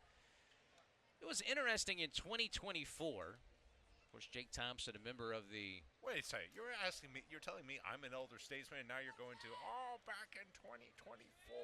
That was 2 years ago. Okay, Grandpa. Pitch tap foul over. We're both in some category that's not young anymore. 1-2 the count. Back in my day, Stubby McGee was the greatest ball player. 1 ball, 2 strikes on Thompson. Here's the 1-2 pitch, and it's in the dirt. But in 2024, there was a game, and I've got the story here, but just to surmise it, Jake hit a home run out of the berm in right field. Oh, wait, Jake Thompson? Jake Thompson. And a young fan caught the ball over the wall. The umpire ruled that he interfered with it as a 2-2 pitch is hit foul towards their dugout. And he was given a triple in that instance. This was against the Mississippi Braves, by the way. And so he's given a triple instead of a home run because the umpire deemed it fan interference, that he reached over the wall, but indeed he did not. And the young fan, about 12 years old, there with his dad, he got ejected from the game. As a liner out towards shallow center field, coming on and diving to make a catch. Another robbery against Jake Thompson by another one of his former mates. This time Brendan Jones makes another diving catch, or a good catch in center field. He's been having a tough week so far at the plate, 0 for 7 with 5 Ks. But you know how you make up for that? Doing stuff like that, keeping your head about you and playing good defense. Good play by him. But Thompson ended up with a triple. That young fan got ejected from the game. And he didn't even interfere. He just made the catch over the wall. Was this at Pensacola? This was in Pensacola. You know what? Didn't he go on the air with Bremer? And Eric sent an usher down there to get him. And he came up and was in the broadcast booth with Eric. And was given a nice care package from the Blue Wahoos. And it made a lot of the national outlets, young fan gets ejected for interfering or not interfering with a home run. Showing my age here, but he pulled a Jeffrey Maurer is what you're saying. Jeffrey Maurer indeed. But he didn't really pull a Jeffrey Maurer. There's a swing and a miss there by Fontenelle. Well, yeah, he didn't. Jeffrey Maurer got away with it. This kid didn't, sounds like. But, of course, Thompson had the grand slam here in 2023. 2 balls and a strike on Cole. There's a swing and a miss on a high fastball. It's 2-2.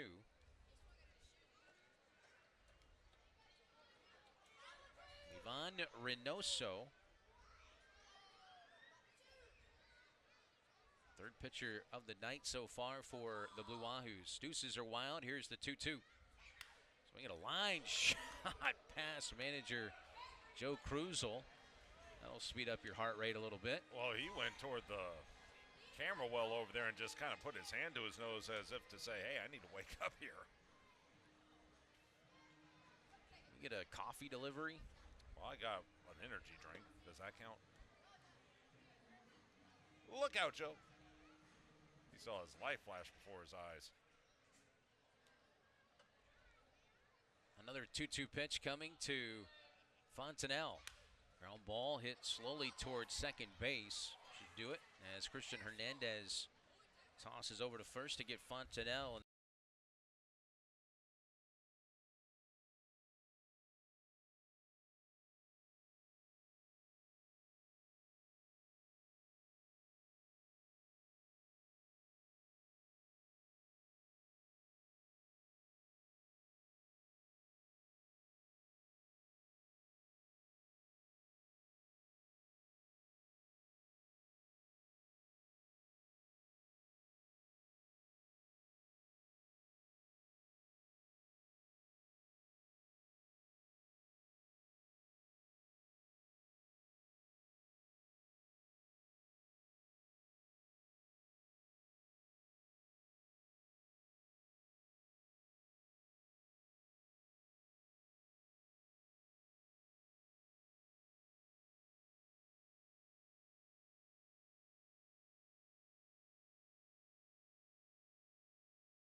we go to the top of the 6th inning here at Toyota Field on this getting kind of late. As we owe you a station ID, we'll get it after this pitch. Late Thursday night. As back to work goes the left-hander Lucas Knowles, who's still out there. First pitch is a ball. It's 1-0. 10 seconds for station ID. This is Trash Pandas Baseball, the Trash Pandas Broadcast Network and Valley Sports Live.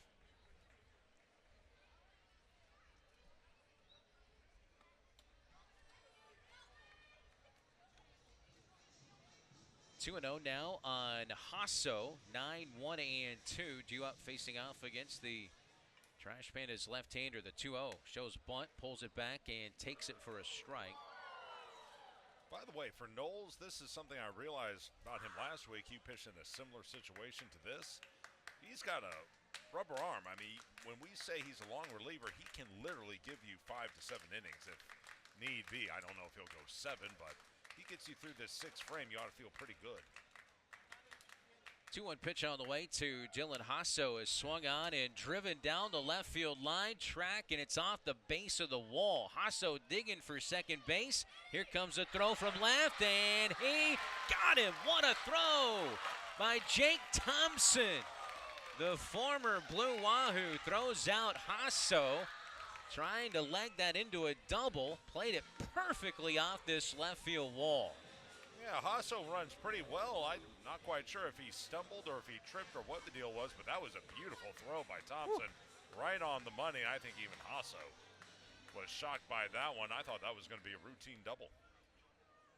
So he'll get a single and then 7-4 on the put out at second base. Outfield assist for Thompson. First pitch of ball to leadoff man Cam Canarella.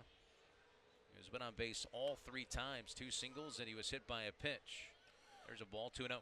Chris, want to give a quick update from Seattle. Angels and Mariners are scoreless, but there's a little unique twist to this ball game, which I'll give after this pitch. 2-0 pitch.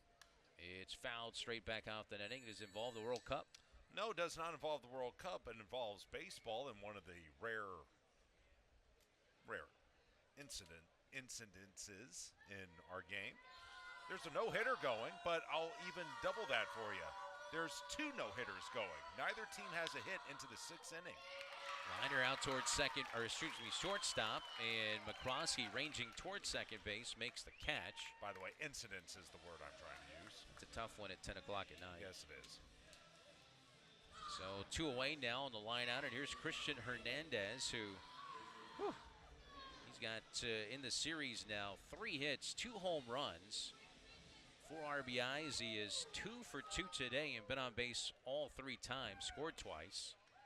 And he takes a ball low. It's 1-0. By the way, Bryce Miller for Seattle, 6 shutout innings. He has struck out 7. Meanwhile, Walber Urania, our old buddy, 5 hitless innings, a walk, and 4 Ks. Good for him. Yeah. There's a strike to Hernandez. 1 ball, 1 strike. He had a tape measure blast out towards left center field in that top of the 4th inning. By the way, each team has committed an error in that game, so there's no perfect games going, just 2 no-hitters. Knowles with the 1-1. And that one's high. 2 balls and a strike. Hernandez, one of these talented young players in this Miami Marlins system. Got about 5 or 6 big leaguers in this lineup. Here's a ground ball towards the left side. Back into play McCroskey. Oh, he tried for the jump throw with his body fading towards left field, but he just couldn't quite get a good grip on the baseball and holds on to it as Hernandez will reach on an infield single. You know, I don't know if he would have had a play here. Hernandez runs so well, but boy, you would have loved to have seen a chance just because we've seen what he can do with the glove. He's a magician out there defensively, and if there was ever anyone who would have pulled off that play, it would have been Mac McCroskey. And out to the mound, Tim Levesque. You had Lucas Malstedt, who is warming up in the bullpen. I'm not sure if they're just buying time here or what. Well, typically Tim's not out there to make pitching changes. This may be a deal where he says, look, you've done a great job, but this is going to be it for you. Win, lose, or draw. Whatever you have left in the tank, go ahead and empty it right now. And if you do that, you're entering the late stages of this ball game having used only 2 pitchers, one of them your starter, so you ought to feel pretty good. Tim Levesque back to the first base dugout. J.J. Durazio back behind home plate after the infield base hit from Christian Hernandez, but he picked up the game in that 2nd inning, did a marvelous job to get out of that bases loaded jam after the rain delay. First pitch is a fastball that was below the knees, really was a ball, but it got the call, and it's 0-1 on Matthews. Matthews has struck out twice and popped out. Here's the 0-1 now from Knowles. Off-speed pitch, pulled the string that time with a great changeup. And it's 0-2, a strike away from sending us to the bottom half of the 6th inning. Rocket City trailing at 6-3. Here's Knowles, 0-2, swinging a slow roller down the 3rd base line. Fontenelle charges with the glove, fires down to first, not in time, as Matthews beats it out. The 2nd consecutive infield single for Pensacola with 2 outs. Third hit of the inning, and now here's Fenwick Trimble.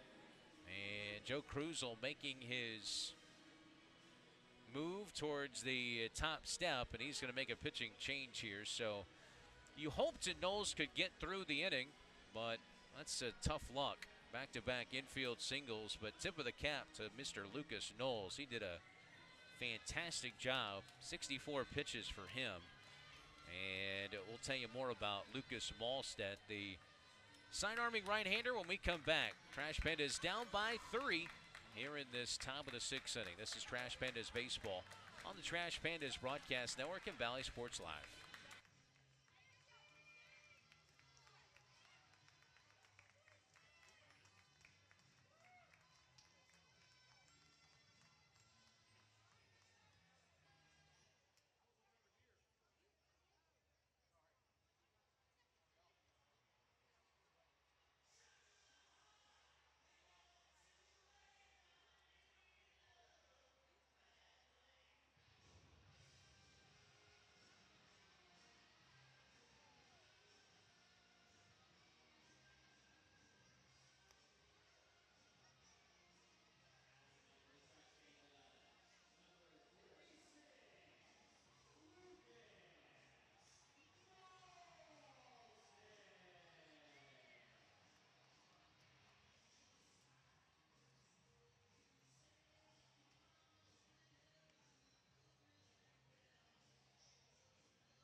Side-arming right-hander Lucas Malstedt will take over for Lucas Knowles. So one Lucas to another. Partial line on Knowles. Give him a ton of credit. 4 1/3 innings. He allowed 2 runs on the 2-run home run by Hernandez in the 4th. Scattered. This is the perfect opportunity to use the baseball term. Scattered 8 hits over those 4 1/3 innings. No walks and 5 strikeouts for Lucas Knowles, and now Lucas Malstedt takes over. There's one youngster, Josh, that has called it a night. Yep, him and me both. Fenwick Trimble will be the batter. He inherits runners on first and second base after back-to-back infield singles, and Fenwick Trimble takes that Frisbee breaking ball outside for ball 1. You know, you mentioned we went from one Lucas to another. There's 3 Lucases on the team, Knowles, Malstedt, and Murphy. 1-0 pitch is a strike. Of course, Murph goes by Luke. You want to know what's unique about them other than the fact they're all pitchers? They go back to back to back on the roster. How about that? 1-1 pitch. Slider again outside. It's 2-1 now for Malstedt. This is his 22nd appearance. 1-0. ERA sits right now at 5.68. 30 strikeouts, 10 walks, and 25 in a third innings. 2-1. Goes down a little bit farther on that delivery. That was more of a submarine style. Misses outside and low, or more so low. 3 balls and a strike. We've seen him kind of adjust his arm angle his last few outings. 3-1 pitch. It's a ball outside. Now the bases are loaded as he issues a walk. 4th walk issued by Rocket City Hurlers tonight. And okay, now here's Brandon Compton. The last time the bases were loaded, he was up there in the first inning. He hit a grand slam home run. That's frustrating. You want the righty-on-righty matchup, but you walk him, and now you're going righty-on-lefty against a pretty hot hitter. Oh, boy. Here's a pitch. And that's a high strike call. And it's 0-1. There was a slider that time. It's been a good start to his time with Pensacola this week for Compton. 4 hits. As he throws a pitch that gets a check swing, they'll appeal and say no swing. That was close. 1 ball, 1 strike on Compton. That was a curveball that time, and from that funky submarine slot, that's tough. 1-1 pitch there, a swing and a miss. Maybe could have been strike 3, but it's 1-2 now on Compton. Grand slam home run in the first. He has struck out and grounded out since. grand slam was against the starter, Austin Gordon. Bases full of Blue Wahoos. Here's the 1-2 offering now to Compton. Swing and a miss, strike 3. So Malstedt gets around.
J.J. Durazio will lead things off for the Trash Pandas in the bottom of the 6th inning.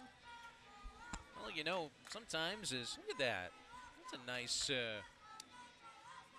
panda. Yeah, I saw the fella carrying that in way back at 5:30 this afternoon. Survived the rain.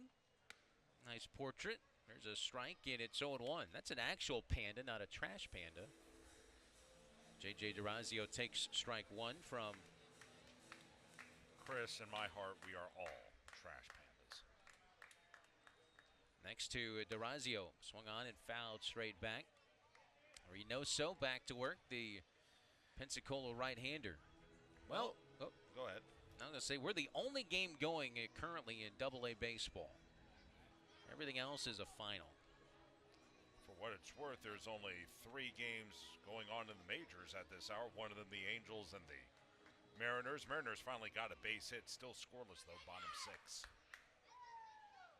Here's the 0-2 pitch. Speed is high, a ball. It's 1-2 on JJ, who is 0 for 1 with a walk and scored a run in that 2nd inning. Rocket City scored twice. Had a couple of hits, benefited by an error as well. Pitch on the way is swung on. He hung the breaking ball, and Durazio tattoos it into center field for a leadoff single. So JJ has his first hit of the ball game, and he's on at first base for David Calabrese, who is 2 for 2, 2 singles and 2 runs scored. Like you said, he hung it up there, and Durazio made him pay. But what I was about to say about Reynoso, you know, each team needed someone to kind of restore order to this game. Well, that was Knowles for Rocket City.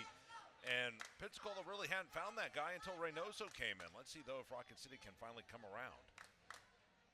Calabrese shows bunt, pulls it back, and takes it for a ball.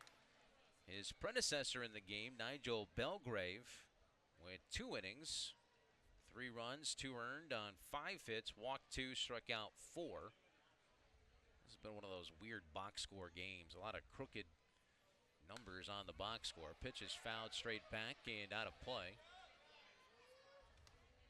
Of course, the starter, Eleazar Dismay, threw 20 pitches in his 1 inning. Only 6 of those were for strikes. He walked 2, That allowed no runs and no hits.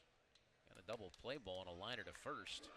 That pitch is high, a ball. That was off the bat of Monroe. Imagine if that ball was a foot higher, goes down the right field line, how this game might be different. Well, think if the ball had been a foot longer off of Thompson's bat. That's true.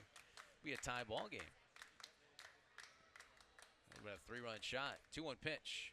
That's a ball outside. Went back to the off-speed stuff, and it's 3-1. Finals in our league tonight. Of course, Knoxville with a walk-off winner over Columbus, 1-0. Couple of great gems by two starters in that one. 3-1 pitch is fouled straight back. Biloxi, they were not impacted by rain tonight. How about that? Good for them. That makes one of us. 7-3, they win over Chattanooga. And then Birmingham scored 11 runs. They knock off Montgomery 11-4. They were out hit 12-9, but scored 11 runs. As the pitch is fouled away on that left side by David. Stays alive with a count 3-2. They scored 4 runs in the bottom of the 8th inning, did Birmingham, to blow that one wide open. They got off to a slow start in the second half. They're now 3-6 after starting the second half 1-5. There's a pitch that's inside. That's ball 4. So a walk is issued to Calabrese, and all of a sudden the tying run comes to the plate. And Mac McCroskey, who had a bunt single his last time up. By the way, that's the 5th walk issued by Blue Wahoos pitching, plus a hit by pitch. So they've issued 6 free passes, and out to the mound will be their pitching coach, Toby Nagel, who has been rather prominent tonight. We've seen him a bunch of times out there. It's been a long day for him. They had someone, I don't know who it was, and I wouldn't say who it was even if I knew. They had someone throwing a sim game at about noon today. Yeah. In the heat.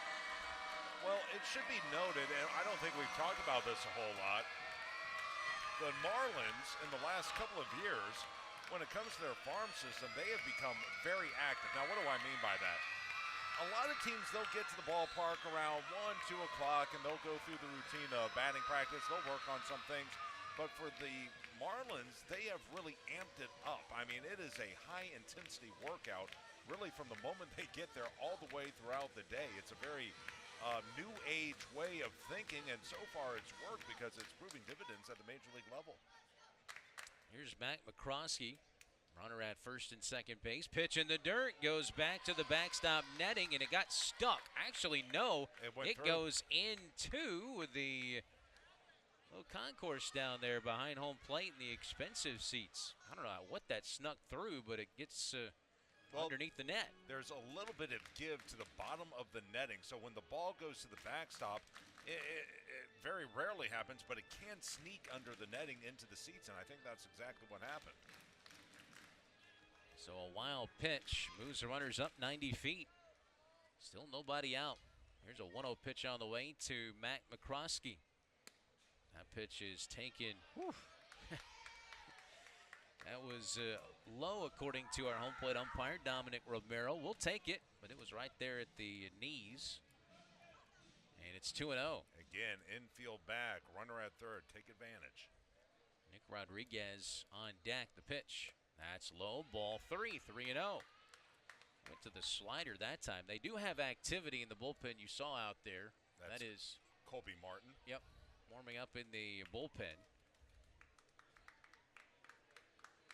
So he's on his last leg, you would imagine here, the 3-0. And that's a strike. That was about the same height as the one that was called a ball, but gets the call that time, and it's 3-1. Inning started with a base hit by Dorazio, then a walk to Calabrese, who's been on base 3 times. Now the pitch swung on, fouled away on this first base side.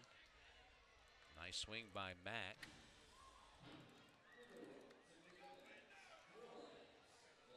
Fans that are still here, they're very engaged in the ball game. We'll see a comeback victory tonight. 3-2 the count on Mack. And it's headed home. Swing and a ground ball foul past manager Joe Krusel. That one sneaks into the stands down that third base line. That one got through the netting as well.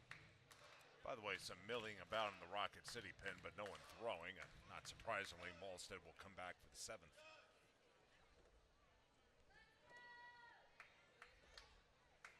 3-2 on McCroskey. Once again, it's low and outside in the dirt. Gets away from the catcher Ignafo, but nobody going. I think probably DeRazio could have scored, but it caromed off the glove of Ignafo, and probably the right call to not push it. Now the bases are loaded with nobody out for Nick Rodriguez. Well, it was interesting, Chris. He got a late break. DeRazio didn't see the ball get away, so he got a late break from third. And as the ball trickled away, you could see McCroskey kind of wave him in as if, come on, come on. But then by the time DeRazio saw where the ball was, he decided to put the brakes on, and you're right, that was the right call. Bases loaded, no one out. Why push the issue, especially when you have the top of the order coming up next? Did you hear that? I was right. You're never right.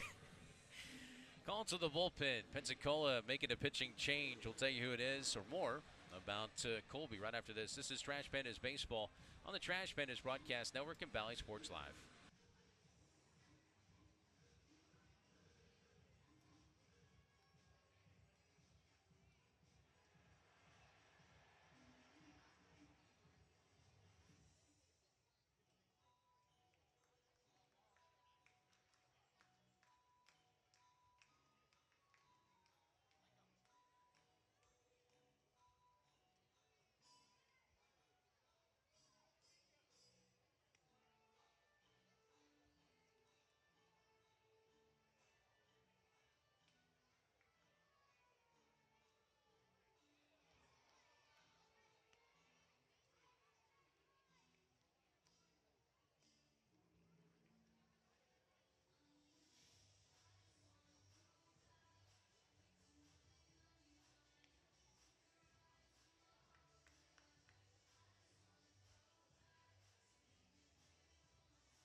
Doesn't say cares. New pitcher in for Pensacola as they make a call to the bullpen. This is Colby Martin, who takes over and becomes the 4th pitcher used tonight by the Blue Wahoos. He inherits the bases loaded, nobody out here in this 6th inning as Nick Rodriguez will step in the batter's box on that left side. So Nick with an opportunity here with nobody out. Corners pitch in. Middle of the infield plays back, and the first pitch is just a bit high for ball 1. Keep in mind, Nick hitting .284 against right-handers. He's in that situation right now. Martin comes on out of the bullpen for the Blue Wahoos. This is his 22nd appearance, 2-3 with a 6.84 ERA. The 1-0 pitch swung on, line drive back through the middle, into center field, base hit. Coming home to score is DeRazio. Stopping at third base is Calabrese, and it's 6-4. RBI single for Rodriguez, his 2nd ribby of the night. And Rocket City creeping back. Still nobody out. Low cutter went down, got it, and a great base running move by Calabrese. He doesn't score, but he had to go back to second and make sure that Green didn't catch the baseball. You go station to station, and we'll see if Monroe can keep the train moving. Monroe, a sacrifice fly, lined into that double play in the first and is walked. First pitch to Jake. Swung on. Ooh, that was a nice swing. Fouled it straight back and out of play. It sounded nice, a foul ball that time. Colby Martin, by the way, 26 and a third innings. He has struck out 37, walked 24, so he's had some issues with command. Here's an 0-1 offering now to Jake. That's low, and that's ball 1. 1 ball, 1 strike. You talked about that last swing by Monroe. He's shown you what he is capable of. Once he figures this out, he's going to be fun to watch. Looking for his first home run at the AA level is Jake Monroe. Next to him, a swing and a miss, and he chased that one. That was not a great swing by Monroe, as that was a cutter. That was in the dirt, and he chased it. A ball on 2 strikes. It's a young fella getting a little too ahead of himself. Monroe did hit 11 home runs and had 15 doubles in his time with Tri-City. That was in 56 games before his promotion to Rocket City. The 1-2, swinging the ball, popped up foul again. And out of play. Stays at 1-2. Rocket City got 2 runs in the second. And another in the fourth. That was on that sac fly by Monroe. And now so far 1 here in the sixth. Still nobody out, bases loaded. Here's a 1-2 to Monroe. Went back to that cutter. And rather that was a slider, and it misses low and outside. Good take that time. He made the adjustment. Calabrese leading off third base. On base for the 3rd time tonight. McCroskey at second. Nick Rodriguez at first. Here's a 2-2. Swing and a foul straight back. That was the fastball at 96 from Colby Martin. We've seen him a few times. Listed at 5'11", he's 205 pounds. Pennsylvania native, 25 years old, came over from Toronto in a trade to the Marlins. Here's the 2-2. Swing and a line drive into left center field, base hit. Coming home is Calabrese. The tying run, McCroskey coming to the plate. The throw, not in time. 2-run score on a 2-run single by Jake Monroe. And at 10:30 on this Thursday night in the 6th inning, we are tied. This was a slider, and it was low, but he hung it up just enough for Monroe to whip around on it and serve it over the head of Green. Again, having to hold up was McCroskey, but he runs so well. He was still able to come in and score, and suddenly Rocket City has come storming back, tied it up. Now they have a chance to take the lead. Unbelievable. So 2 on, runners at first and second. Still nobody out as Tucker Flint stands in. First pitch, swung on and missed for strike 1. Flint is 0 for 2. He was hit by a pitch in the first inning. And by the way, close the book on Levon Reynoso. 2+ innings, a hit, 3 runs, all earned, 2 walks, and a punchy, which is slang for a strikeout. I'm trying to be hip, Chris. Trying to keep up with the young folks. Here's an 0-1 pitch on the way to Flint, as he'll take a strike. That was inside, yep. Yeah, that was in. Just barely, though. Nothing in. 2 on Flint, as Martin tries to stop the damage. He's now trying to keep this a tie ball game. How about this Trash Pandas team tonight? Rallying after the rain delay. There's a pitch that just misses. I mean, that was about the same pitch as the last. This time he is called for a ball, and it's 1-2. You know what's impressive about the comeback? No Rowdy Rodriguez and no Juan Flores. It's not bad. Here's the 1-2 offering. Swing and a rope into left center field. That's down for a base hit. Rounding third base, heading towards the plate is Nick Rodriguez. He will score, and the Trash Pandas have completed the comeback. They lead it 7-6 here in the 6th inning. Chris, this was 107 off the bat. 4-seam fastball up and away, and that's exactly where Tucker likes it. That's his wheelhouse. Anytime he can get his arms extended and punch it to the opposite field, he is a threat. And that time he was able to serve it into left center field, and Rocket City with its first lead of the ball game. RBI single by Nick Rodriguez. 2-run single by Monroe. RBI single for Tucker Flint. Here's Bartolero. First pitch to Caleb is inside for a ball. We'll take it. At third base over there, that's Monroe. Had the 2-run single. By the way, RBI's number 2 and 3 in the game for Monroe. He's got 6 now for the year. His time at Double-A, pitch in the dirt low that time. A good pick by Ignafo. He saved a run. And by the way, still nobody out. And this is already the 7th batter of the inning. I'm looking at that Pensacola pen. I don't see anyone throwing. It's all up to Martin.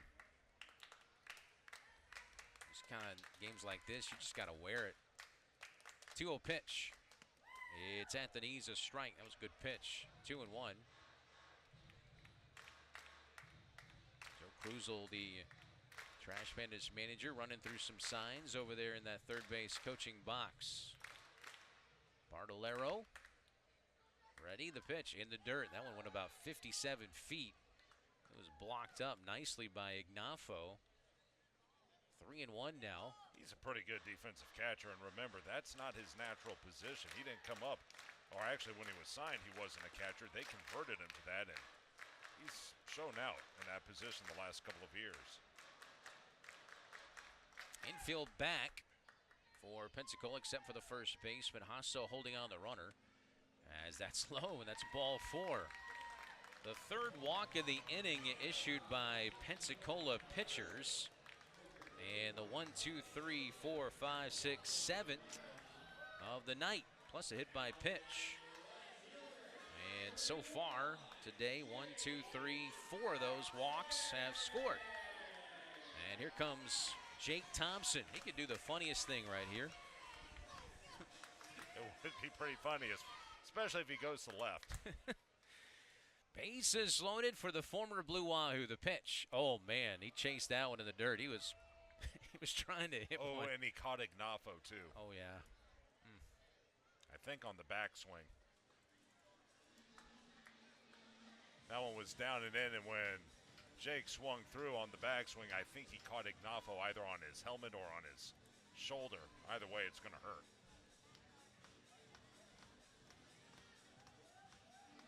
Dominic Romero giving him some time to shake that off. That was a big swing by Jake. By the way, Martin, he's out of Ephrata, Pennsylvania. Know who's from Ephrata? I don't. How about Travis Jankowski, former big leaguer? Off-speed pitch, hammered towards right field. He has hit a grand slam. Jake Thompson, against his former team, has blown this game wide open. And it's 11-6 Trash Pandas in the 6th inning, an 8-run inning. 100 off the bat and 366 or 368 over the right field wall. This game is simple in a lot of ways. If you're going to hang it up there, it's going to get hit, and it's going to get hit hard, and that's exactly what happened here. Jake Thompson with a home run, a grand slam down that right field line. He did the funniest thing. It wasn't so funny, pretty exciting. That's his second grand slam in this ballpark. Yeah, but you know, he could have done it to left. I mean, he hit a grand slam against the Trash Pandas. While with the Blue Wahoos. While with the Blue Wahoos on September 7th, 2023. So his second grand slam in this ballpark. 0-1 pitch. It's low for a ball. And by the way, an 8-run inning, which I think is tops for this season. Yeah. 11-6. They got the snowman up there. Love that. Build the snowman as hot as it's been. Snowman in the bottom of the 6th. Pitch in there for a strike to Fontenelle. It's 1-2. And that ball is torched. And I can't remember ever seeing this many consecutive men reach 8. Fontenelle is the 9th batter of the inning. Still nobody out. As that pitch fouled. Oh, man, Ignafo took another shot. Wahoo's catcher has had a tough inning. He's a tough son of a gun, I know that. Here's a look at the foul tip. Squeamish, look away. Oh. Yeah. Inner thigh. Well, it's 1-2 on Fontenelle.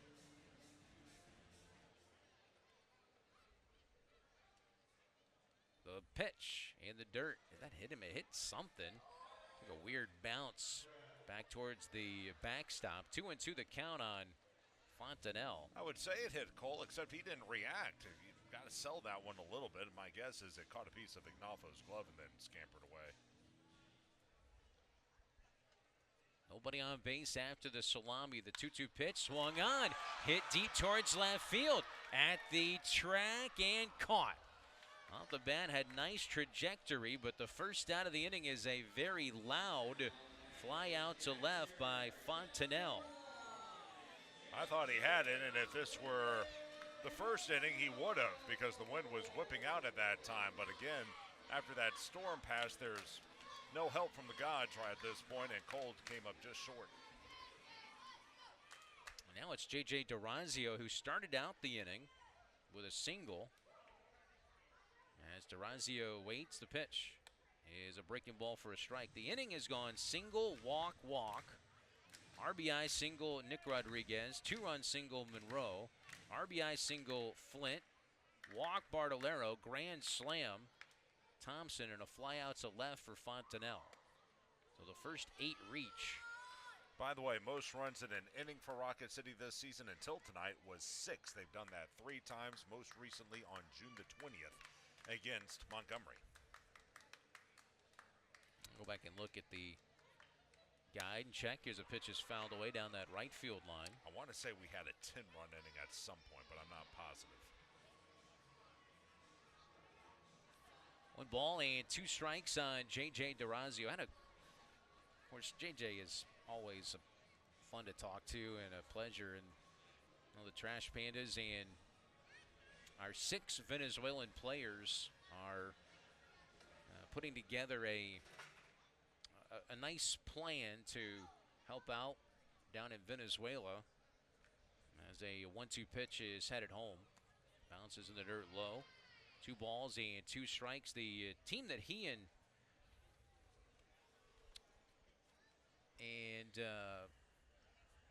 trying to think off the top of my head who it was. I know he's on the team, and I believe it's Jose Gonzalez who's with him on the Tigres club down in Venezuela. There's a swing and a foul tip into the mid of the catcher, Ignafo, and there's a strikeout of Durazio. But they've been doing a lot of volunteering, a lot of those guys that are down there right now.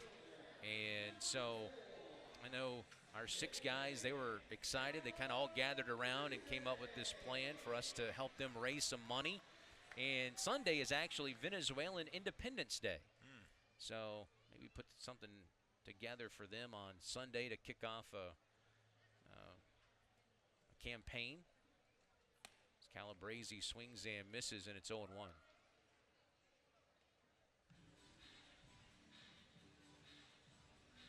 Tragedy down there in Venezuela. Calabrese walked earlier in the inning.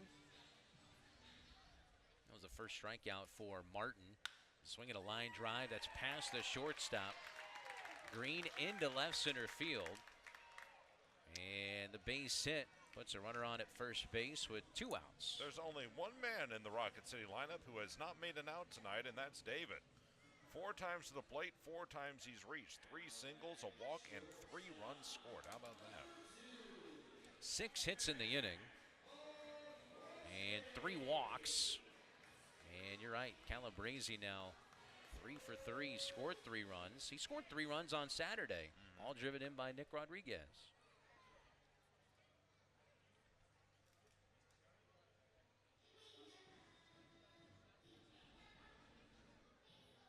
Eight-run inning.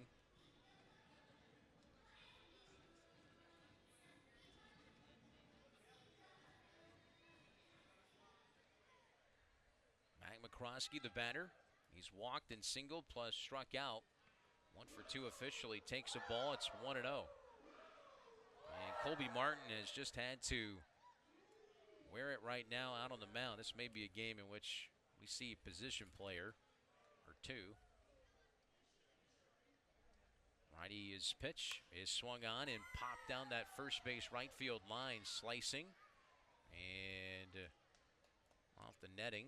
What's funny is you say he wears it, but when he entered the ballgame, this was still very much a contest. Nothing's gone right, though. Remember, this was a 6-3 Pensacola lead entering the inning, and all 8 runs scored before an out was recorded.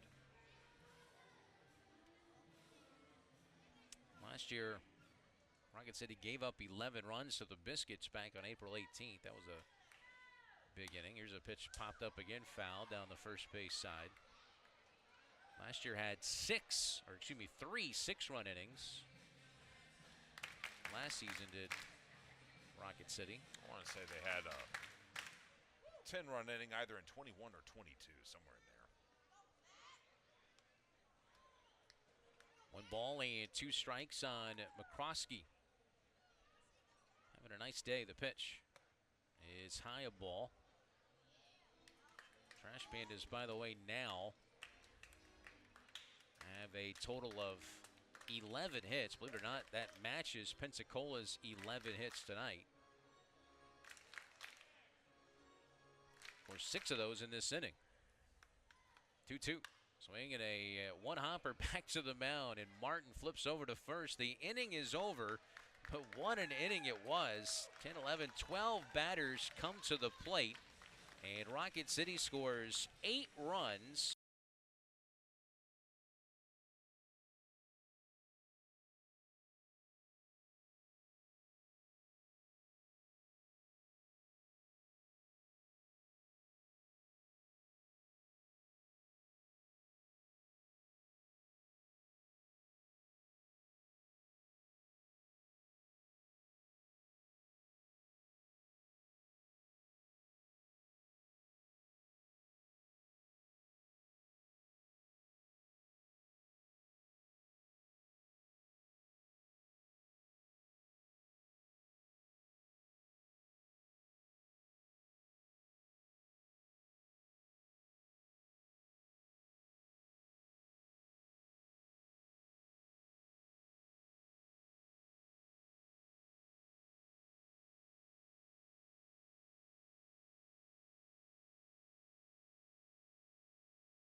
Well, if you're just joining us, welcome. And it's been a night so far, 11-6. It has been a night. 11-6 Rocket City after they put up a snowman in the bottom of the 6th inning. 8 runs on 6 hits, including a grand slam home run. We've had 2 grand slams in this game. One by Pensacola, one by Rocket City. And we've had, look at that little fella. He missed it. Not even the 8-run inning awakened him. Malstedt's pitch is lined down the right field line. This could be trouble. Gets down and rolls to the wall. Picked up out there by Flint. Fires it back in. How about that's a double. And how about an attaboy for Ignafo? He got a couple of foul tips, had to go to the ground. They had to call time for him. He showed you a little moxie right there, shooting it to the off field. He's a tough cookie, and I really like the way he plays the game. Going back and looking at those big innings, most is an 11-run inning back in 2023, May 30th at Montgomery. Yep, I remember that one, boy. 11 runs. And then the last 8-run inning was June 28-24 at Chattanooga, an 8-run inning. I remember the 11-run inning because of this. Swing and a high fly ball towards right field. Not going to carry, though. Well, moving back is Flint, front of the warning track, makes the catch. Tagging going second to third base is Ignafo. 1 away for Peyton Green. Yeah, he hung the curveball and he lived to tell the tale. Frankly, I thought Jones got it at first. But that 11-run inning against Montgomery was the day after Memorial Day in 23. Rocket City was down 12-0 at one point. It was the 3rd inning, and they just crawled their way back into the ballgame, wound up winning 15-12. It was one of the more unbelievable games in this team's history.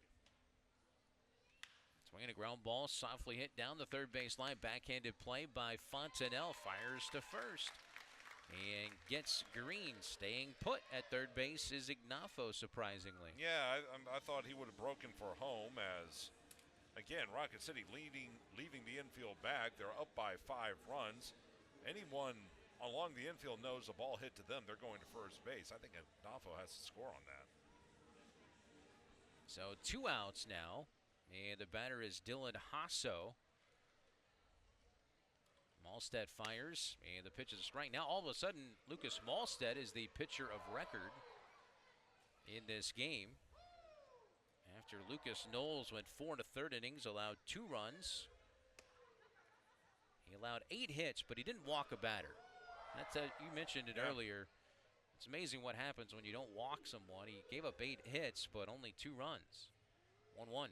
Swinging. A line shot nearly took the head off of Ignafo at third. Yeah, fortunately, he's okay, but he's already been plunked enough tonight. But you go back to Knowles, that's one of those outings that a lot of people are going to forget and people who aren't in the know aren't going to know about. But frankly, he kept Rocket City in the ball game and kept them within striking distance and set them up for that 8-run comeback. You know what's interesting? What's the interesting? 8 runs tonight, that's the most runs in an inning at Toyota Field. Wow. In Trash Pandas history, as that pitch, a swing and a miss, and down on strikes goes Hasso for out number 3. So nice work. Malstead gets around that.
Pensacola going to make another pitching change here as they go to a right-hander. This is Josh Hedgeka, and he'll face off against Nick Rodriguez first. Top of the lineup as the submarine right-hander delivers a first pitch ball to Nick. Hedgeka, who has played for 2 different clubs this year. He's been in 2 different organizations this year, actually. Submariner gets a swing and a miss that time. And the count's even, 1 ball and 1 strike. 5th appearance for Pensacola, though. No record, a 7.36 ERA, 3 2/3 innings, 3 runs, 2 walks, 6 strikeouts. Also played for Frisco. There's a pitch that just misses for a ball, 2-1. Tell you what, you won't want to get involved with him in an academic contest. He's out of Johns Hopkins. Whew. Baltimore. Signed with the Marlins as a free agent back on June 2nd. That pitch in there for a strike was with AA Frisco. That's a Rangers affiliate. He was released by the Rangers on May 21st. He was also in AAA Round Rock some this year as well. As this one slapped out towards left field in the air, moving over though. Ball's just not carrying right now.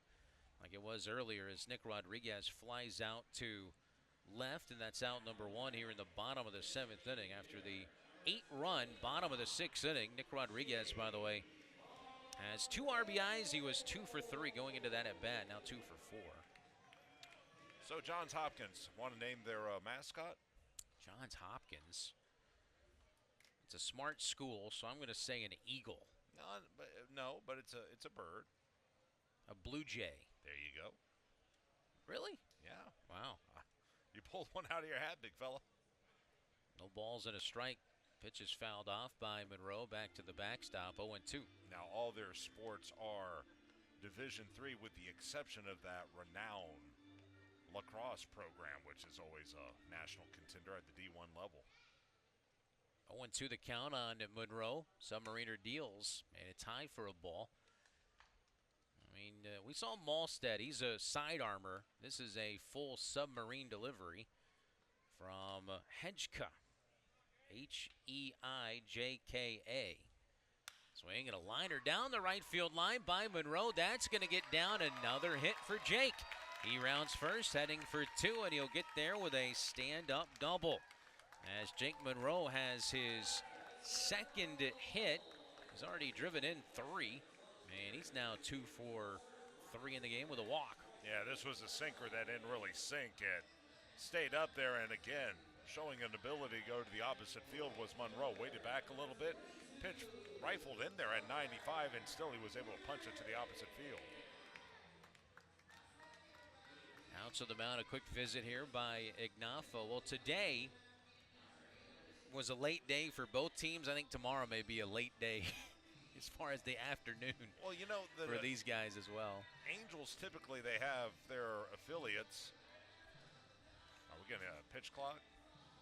No, never mind. But the mound visit.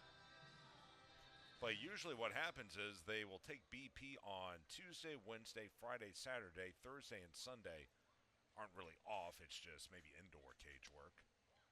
Pitch a strike. I have a feeling they might stick with the indoor cage tomorrow, too. Yeah. Nothing in 1 the count on Tucker Flint. By the way, I think he was letting them know they only have 1 mound visit remaining. As that pitch is a ball low and outside. We're just in the 7th inning, so they can only go out and visit 1 more time. You get 5.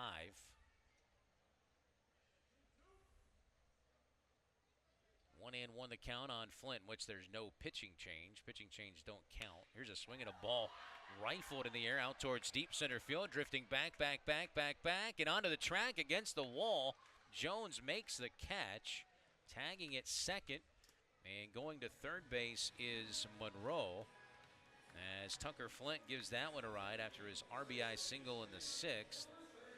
And now runner at third with 2 outs for Caleb Bartolero.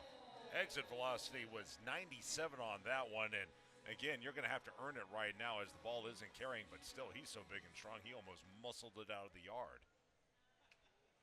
Caleb has walked twice and reached on an error. Oh, I tell you what, he's scraping the dirt on the mound with that delivery. It's a ball inside, 1 ball and no strikes. Release height was 2 foot 8 inches, by the way, off the ground. Swinging a ground ball down the first base line. It's a fair ball. That's going to roll down towards the corner. Scoring is Monroe. Bartolero will scoot into second base with an RBI double, and the hits keep coming. On the second double of the inning, it's now 12-6 Rocket City. Yeah, I'm not quite sure how he kept this fair. He caught it right off the end of the bat. You can see well off at first is Hasso, but he slapped it down that way. Usually when guys go to the opposite field, they can't keep it on the line unless they're really, really late or catch it right off the very end of the bat, and that's exactly what happened to Bartolero, who drives in his 13th run as a Trash Panda.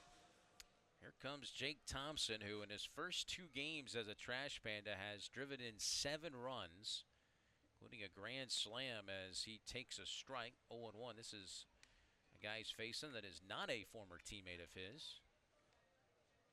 By the way, everybody in the lineup now has a hit. So no one's left out? Nobody's left out. That makes me feel good. Here's an 0-1 pitch. That's a off-speed pitch that's inside for a ball, and it's even.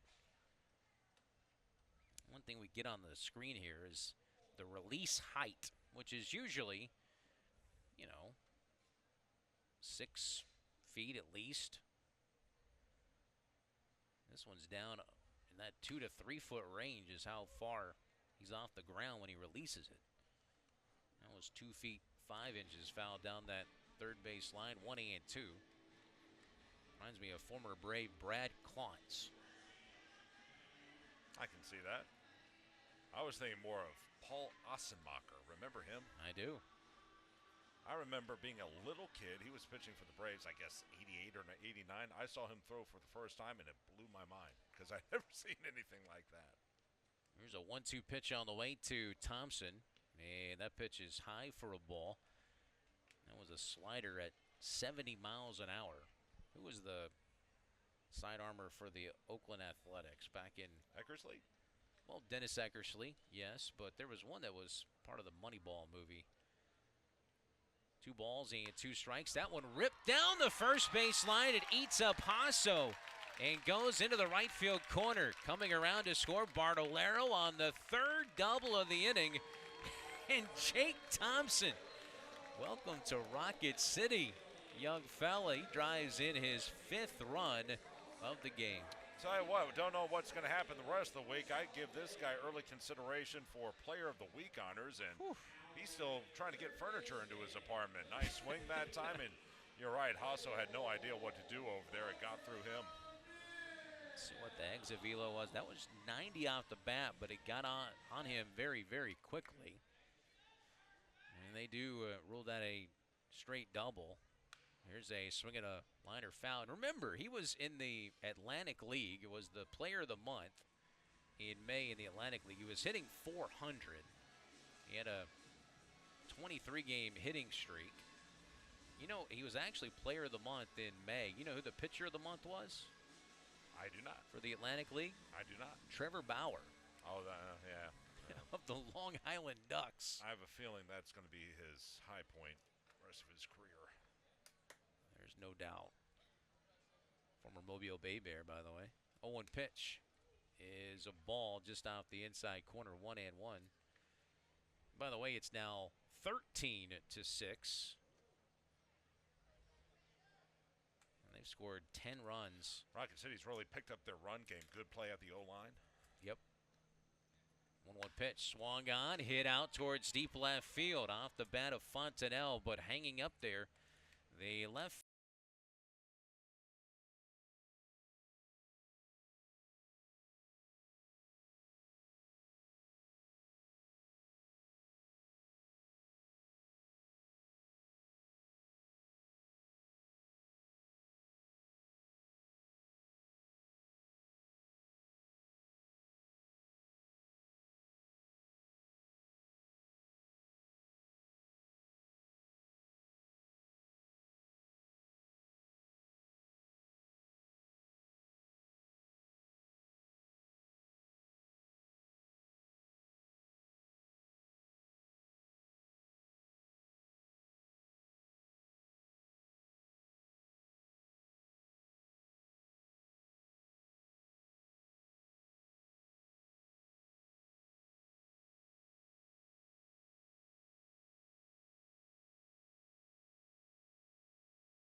13-6 is your score. Rocket City leading, top of the 8th. And to take you home, here's Josh Carey. Okay, Chris, thank you. As the first pitch fired by Lucas Malstead is off the plate, it goes to 1-0, and I think Chris is really proud of himself right now.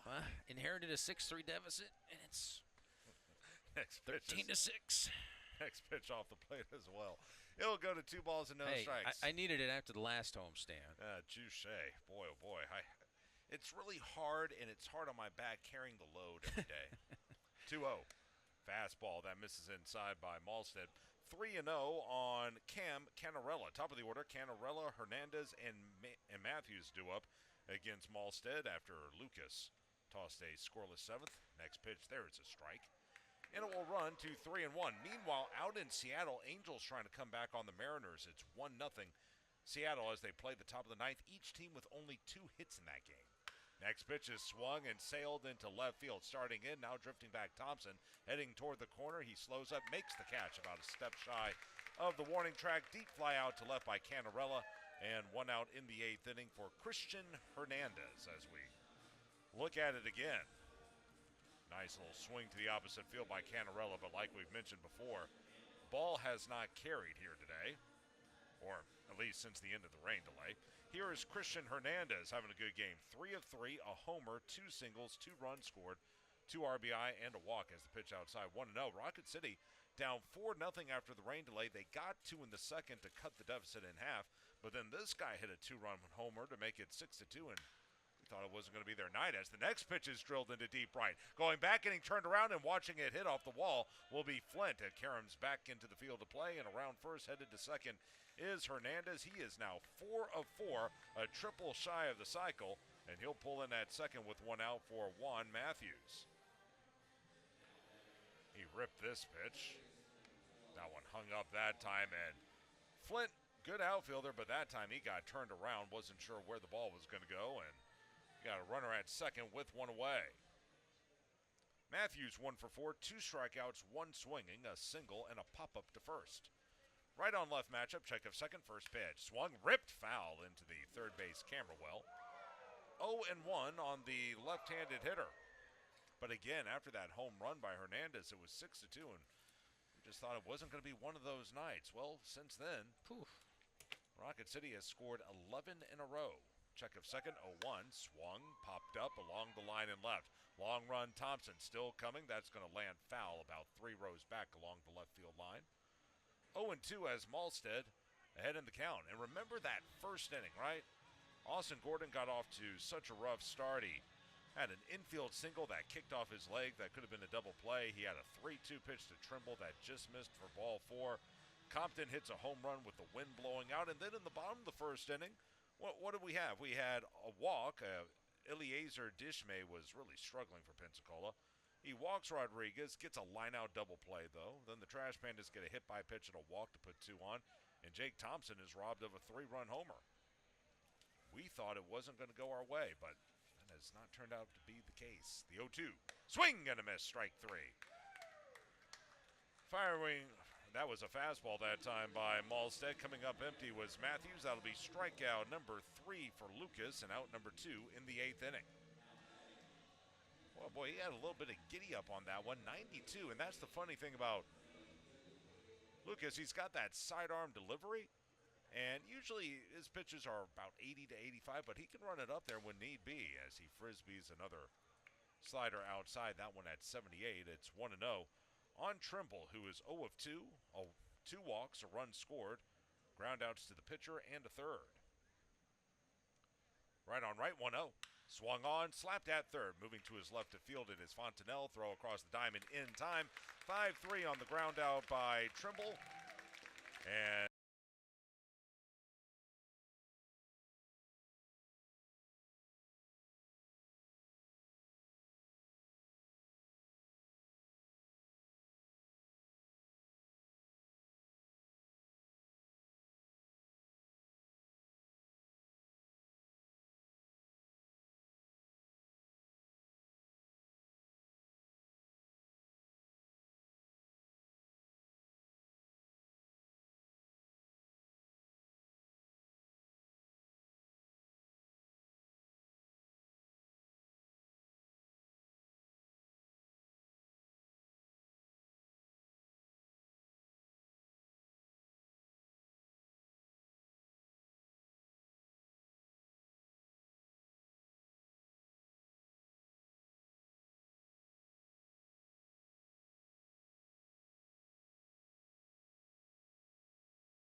Josh Hedgeko will stay out there for a second inning of work and face for Rocket City, the bottom third of the order, DeRazio, Calabrese, and McCroskey. Before we talk about that, let's give our stations a chance to identify themselves. This is Trash Panda Baseball on the Trash Pandas Broadcast Network and Valley Sports Live.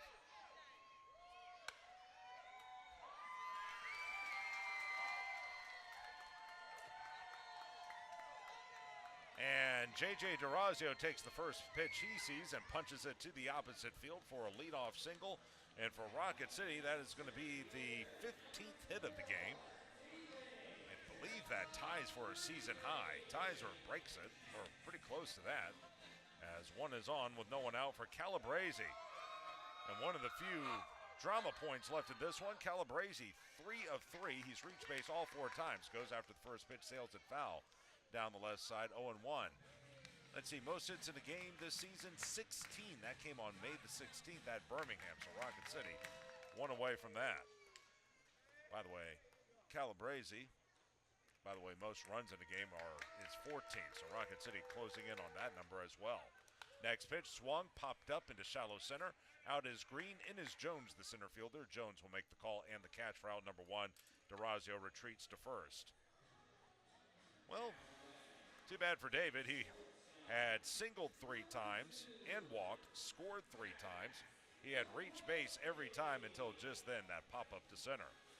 And now Mac McCroskey, he's 1 of 3, a bunt single, a walk, a run scored, also a comebacker to the mound and a strikeout swinging. Mariners just finished off the Angels 1-0 despite only 2 hits. Halos had 4. Right on right, here's McCroskey, and it's called a strike as a slider falls in there on the outside corner. It's 0-1.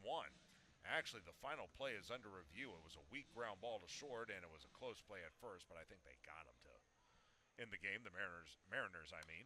Next pitch fouled straight back to the screen. It will go to 0-2. A right-hander is throwing in the Rocket City pen, so it looks like Malstead will be done for the night. He is the pitcher of record.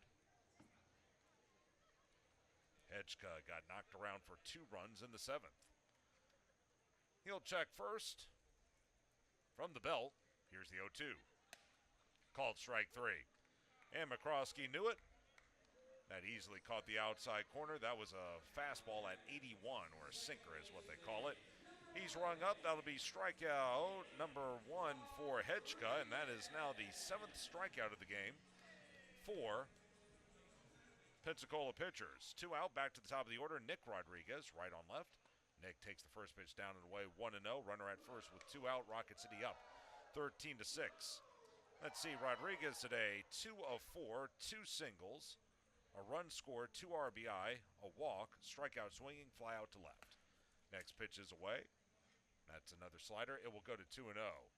And the game is now officially over in Seattle. Mariners again win 1-0 despite a standout performance by Walber Urania. 2-0. That pitch is outside as well. Cutter. 3 balls and no strikes to Nick Rodriguez as Jake Monroe waits on deck. Rocket City, 8 in the 6th, 2 in the 7th to put this one to bed. The set again, 3-0. And that one missed off the plate. That'll be ball 4. That was a slider that time, down and away. 2-out walk. And for Hedgeko, that'll be his first walk, and my goodness, this has killed Pensacola tonight. They have now walked 8 Trash Pandas for the ball game. Plus hit by pitch. That's, yeah. Right on right as standing in Monroe. First offering is outside. That was a sinker at 79. It's 1-0. By the way, just quickly, want to say thank you to Daniel Williams back at Mission Command for sticking through the night, as well as the fans left in attendance. Here's the 1-1. Pitch down and in. Did he go? No, he did not, says first base umpire Jack Wasson. 2-0. I went down there for my little break when we resumed action, and there were still about, 1,500, 2,000 fans down there really enjoying themselves. Great atmosphere. Here's the set in the 2-0. That one ripped into left field. That'll get down for a hit. And around from third, scoring will be DeRazio. And going first to third is going to be Rodriguez. Pulling into second with a RBI double is Jake Monroe, his 3rd hit of the game, also his 4th RBI, and it's 14-6. So that matches the highest run total for Rocket City this year. And it also ties them up in the hits column, too. Am I right on that? 6, so. 9, 12, 14, 15, 16. Yeah, that ties them 16. up. Yeah. And Flint has a chance to break both right here with runners at second and third and 2 away. Tucker tonight is 1 of 4. An RBI single, a run scored, 2 flyouts to center, a rollout to second, and a hit by pitch. Right on left. And Tucker takes a pitch over the outer half. Going to go to 0-1 on him. Only 4 RBIs tonight for Jake. It'll be hard to recap this game. Next pitch. That one misses away. A slider. 1-1. Let me ask you something. When you send that in tonight, this one recap, you think anyone's going to be reading it? You know, I don't know. You know, maybe. The 1-1. Pitches inside, 2-1. I mean, are there any? Is there anyone up at this hour at those news organizations? They might, read it in the morning. Touche. Read it on the website, you know. I did not think of that. You are absolutely right. Yeah. Flint stands back in. We care about the people here, Josh. 2-1. Yeah, really? Pitch cut on and miss. Going to even up at 2 balls and 2 strikes. And by the way, since we're doing kudos, our production folks, everybody over there in the control room, even Matt Mitchie, despite playing Push It during the tarp roll-up. Yeah, thanks, Matt. Appreciate it, bud. Salt and pepper. That was a shot, man. Across the bow. From the belt. 2-2. Inside. And it will run full to 3 balls and 2 strikes. 14-6.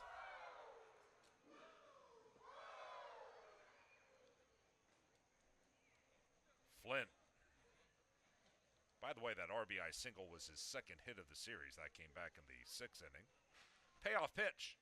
Tucker rips one foul past first. That'll go down the right field line, and add insult to injury, Brandon Compton will jog all the way over down that right field line to pick up the loose baseball.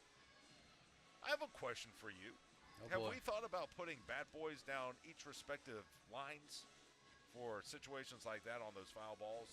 I think we should put interns down there. That would be a bad move. 3-2 pitch due to Flint.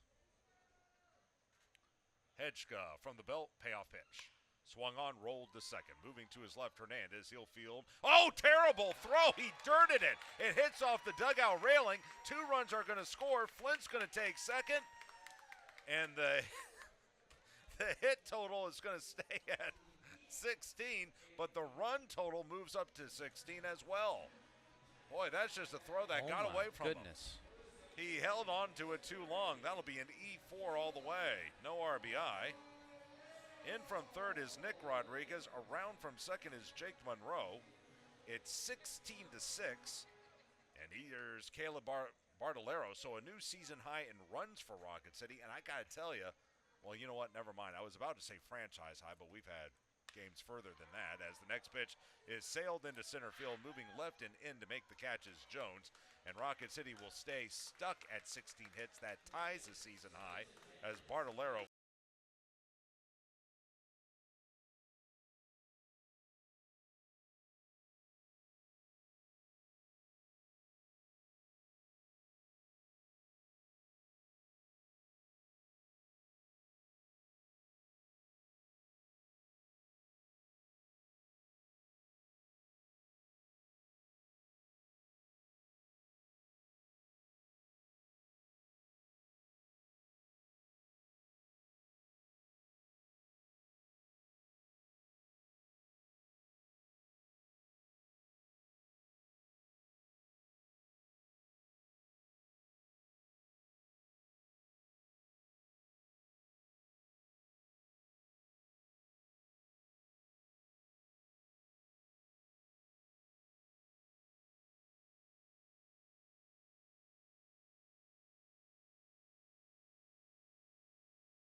We go to the 9th inning. Rocket City leading it 16-6, and Kenyon Yovan going to come in here and close it out for the Trash Pandas. He'll take over for Lucas Malstead, who's going to get the win in this game. 2 1/3 shutout innings, 2 hits, 1 walk, and 3 strikeouts. Nice job by him. And assuming the game ends here, and boy, if it doesn't, we'll have a story in the morning. Josh Hedgeka goes 2 innings, 5 hits, 4 runs, 2 of them earned. He walked 1 and struck out another. Again, a season-high 16 runs for Rocket City, and they match a season-high in hits with 16 as well. Right on left as Yovan will go to work. His first pitch of the inning is a fastball launched foul down the left side, tailing out of play. It's 0-1. By the way, that throwing error by Hernandez, that was the 3rd error of the game for Pensacola. Again, they were leading 4-0 and 6-2. Rocket City has scored the last 14 in this one. Compton, 1 for 4, a grand slam all the way back in the first, and now he pops the next pitch into shallow right center field. Racing out McCroskey, charging into center fielder Calabrese. He'll make the catch amongst the Bermuda Triangle and make the squeeze for out number 1. Chris Harris has headed down below to talk to a winning Trash Panda. You'll hear that on the stream and on TV. And for those of you on radio, we'll head to break when that happens and get set for the Northrop Grumman postgame show, which is coming up next. By the way, Compton, fly out to center, 2 strikeouts, both swinging. That grand slam back in the first and a roll out to second. Ryan Ignafo now 3 of 4, 2 singles, a double, a caught stealing, and a fly out to center. Yovan trying to bounce back after a rough showing on Tuesday. Right on right, first pitch. Fastball to strike. It's 0-1. On Tuesday, Kenyon, arguably his roughest outing of the year. 2/3 of an inning, 2 hits, 4 runs, all earned, 2 walks, and a strikeout. That was very unlike what he has done this season. Here's the right on right matchup. The 0-1 is a slider down and away. 1-1. 3-2 for the year, 3.72 earned run average, 27th appearance all in relief, 6 of 8 in saves, 29 innings, 19 hits, 13 runs, 12 earned, 2 homers, 7 hit batsmen, 10 walks, 37 strikeouts. As the pitch is a broken bat flare, back of second, trailing back and making the over-the-shoulder catch is Nick Rodriguez for out number 2. A looping line out to second by Ignafo as he busted his bat, swinging that one off the very end of the club. So a looping liner to second. Here's Brendan Jones, the last chance for Pensacola. A single, line out to second, fly out to right, and a pop-up to third. By the way, for Yovan, 37 strikeouts, opponents only hitting 186 against him. Right on left for Jones. Well off the line at third, Fontenelle. First pitch, Kenyon. Breaking ball, there's a strike, 0-1. And Kenyon not messing around here. It's been a long night. He is delivering strikes, that curveball through. By the way, I don't know what Kenyon's ERA was before the last outing, but that ERA really took a hit. He'll set and deliver. And the 0-1 misses inside. Going to even at a ball and a strike.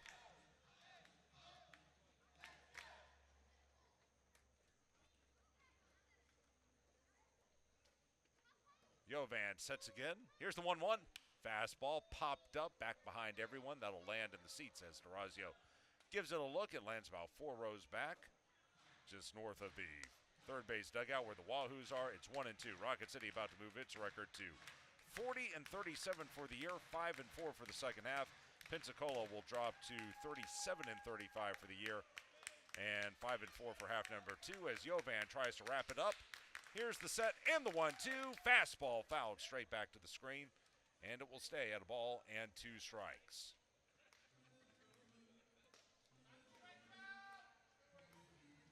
Jones will step back in. They play him straight away in the outfield as Yovan will try to end it right here. Here's the set.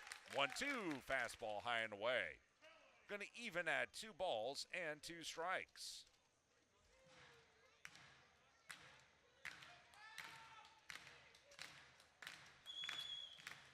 Actually, Yovan had a 2.54 ERA before that last outing, so he'll try to get that back down as the 1-2 will miss, or actually the 2-2 misses down and in.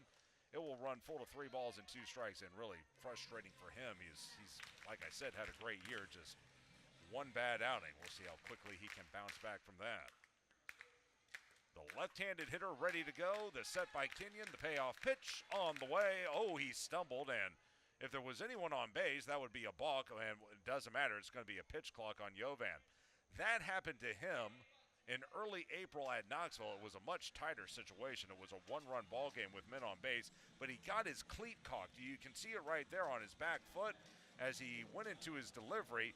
His right foot got caught in the dirt, and now Kenyon, Joe Cruzel was about to head out there, as was Rocket City trainer Dylan Colwell to have a look at him, but Kenyon's like, guys, get back.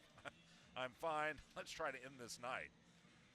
And you know he's frustrated. He wanted to end the game right there, but because of his cleat getting caught, that elicited a pitch clock violation, and that goes down as a walk to Brendan Jones. So right on right, here is Peyton Green, and he sends the first pitch he sees into deep right.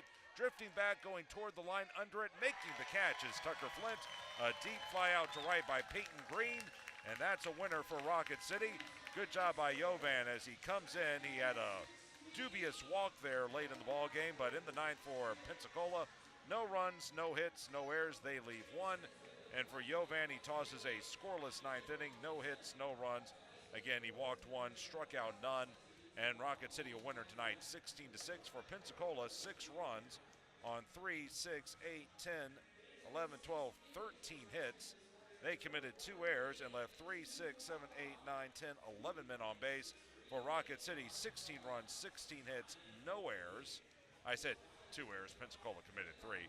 As for Rocket City, 16 runs, 16 hits, no errors, they left 9. Lucas Malstead the win to move to 2-0. Colby Martin will suffer the loss for Pensacola. He drops to 2-4, 1 inning, 5 hits, 5 runs all earned, a walk and a K for him. No save, and the time of game in this one, I'll try to figure that out, as the end of game is 11:25, and I don't know if Chris is going to be able to get someone. It doesn't look like he is, so we'll wrap it up right here. By the way, the time of game is 32. Well, actually, Chris is going to have on the field for that. For those of you on radio. All right, thanks, Ben. Down here with Jake Thompson, the brand new Rocket City Trash Panda. And Jake, welcome to Rocket City. Thanks. Yeah, it's been great. You've been great. 5 RBIs tonight for you, including that grand slam in the 8-run 6th inning. Just walk me through what was going through your mind in that situation. Oh, well, everybody else ahead of me was hitting, so I thought, all right, my turn. So it was exciting. I mean, just following what everybody in front of me was doing. You're playing against your former team. Earlier in the ball game, your former teammate Fenwick Trimble robs you of a home run. So you kind of got a little bit of revenge there. Yeah, I had to get one. Had to get one after he robbed that. That was a nice play by him. Is it? Of course, this time last week you're in Arizona. About 10 days ago, you're playing in the Atlantic League for Lancaster. Is it kind of just your mind going crazy right now about where you are right now? No, just excited to be here. Excited for this opportunity.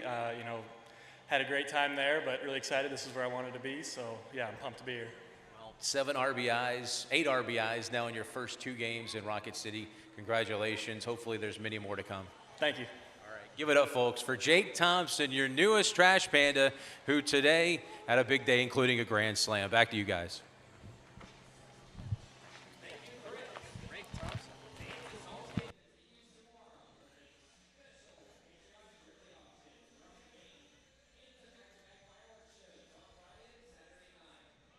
Okay, and thank you to Jake and thank you to Chris.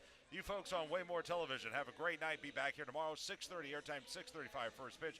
Trash Pandas and Blue Wahoos in Game 4 of this 6-game series. Again, your final score tonight, Rocket City over the Blue Wahoos by the final of 16-6. For Chris Harris and for Daniel Williams, this is Josh Carey saying so long, everyone. This has been Trash Panda Baseball on the Trash Pandas Broadcast Network and Valley Sports Live.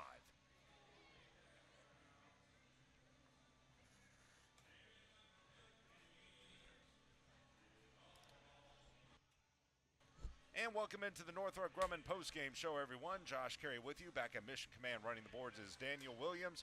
And the news is good. It was long, and it was It was a grind tonight, but Rocket City overcomes a 143-minute rain delay. They also overcome a slow start to this one. They were down by 4 runs twice in this game, 4-0 and 6-2, but they wind up scoring the final 14 runs of the game, including a snowman in the 6th inning. They played at 8 runs there. Rocket City with a season high in runs with 16. They tie for a season high in hits with 16, and they defeat the Blue Wahoos today 16-6 to go up 2-1 in this 6-game series. Let's quickly take you through what happened in this ball game. Austin Gordon got the start for Rocket City, and unfortunately he started slow as he gave up 4 first-inning runs to the Blue Wahoos. A single by Cam Canarella and then an infield single by Christian Hernandez put runners at first and second with no one out. He would strike out Juan Matthews, would Gordon, but after a walk to Fenwick, Trimble loaded the bases, and the wind blowing out due to an impending storm, it was Brandon Compton going opposite field over the left field wall. His second home run of the series, RBI 3, 4, 5, and 6 for the series as well. It was a grand slam, and that made it 4-0. In the bottom of the first inning, Rocket City actually didn't score any runs, but it was kind of a thought. The thinking was this may not be our night, because getting the start was Eliezer Dishmay for the Blue Wahoos, and frankly, he was terrible. He threw 20 pitches, only 6 for strikes. He gave up a leadoff walk to Nick Rodriguez, and then Jake Monroe hit a hard line drive caught by the first baseman, Dylan Hasso, who was able to double up Nick Rodriguez at first base. So suddenly 2 outs, no one on base. Tucker Flint was hit by a pitch. Caleb Bartolero would then draw a walk, as again Dishmay was all over the place. Jake Thompson came to the plate and drilled a deep fly ball into left field that sent Fenwick Trimble back to the wall, but Trimble leapt and made a beautiful catch to take a 3-run homer away from Thompson. That was going to be the 3rd out of the inning, and my goodness, considering what Jake did later in the game, can you imagine if that home run had been true? Instead, he was robbed of the home run, deep fly out to left, and it was 4-0 Pensacola at the end of 1. Top of the second, the rain started to fall. We ultimately had to stop the game for 1 hour and 43 minutes due to a delay, and when that happened, the bases were loaded with 1 out as Gordon continued to struggle. He got a strikeout, but walked 2, also hit a batter to load the bases. After the rain delay, he departed, and in came Lucas Knowles, who got the job done. He came in, struck out Juan Matthews, and then got Fenwick Trimble to hit a comebacker to the mound, and that kept it a 4-0 game. Rocket City started on the comeback trail in the bottom of the second, where with 1 out and J.J. DeRazio at first after a walk, it was David Calabrese who singled into center. Ball rolling under the glove of Brendan Jones, rolling to the wall. Scoring from first on the play was DeRazio to make it a 4-1 ball game. Then with 2 outs and Calabrese still at third base, it was Nick Rodriguez coming through with an RBI single into left. That would make it a 4-2 contest. Blue Wahoos, though, would get those 2 runs right back. 1 out, no one on base in the 4th. Knowles still on the hill. He gave up a single to Cam Canarella, and then following him, a 2-run homer by Christian Hernandez would make it a 6-2 ball game as the Wahoos got those runs back. Hernandez, home run number 7, RBI 25 and 26, and it was 6-2, but after that, it was all trash Pandas as they would score the next 14. They would get an unearned run in the 4th inning, leadoff single by David Calabrese. He moved to second on a bunt single by Matt McCroskey. A balk advanced Calabrese to third before he scored on a sac fly to center by Jake Monroe to make it a 6-3 ball game. Things would stay that way until the 6th inning, and that's when Rocket City exploded for 8, and they sent 12 men to the plate. J.J. DeRazio would single to lead things off.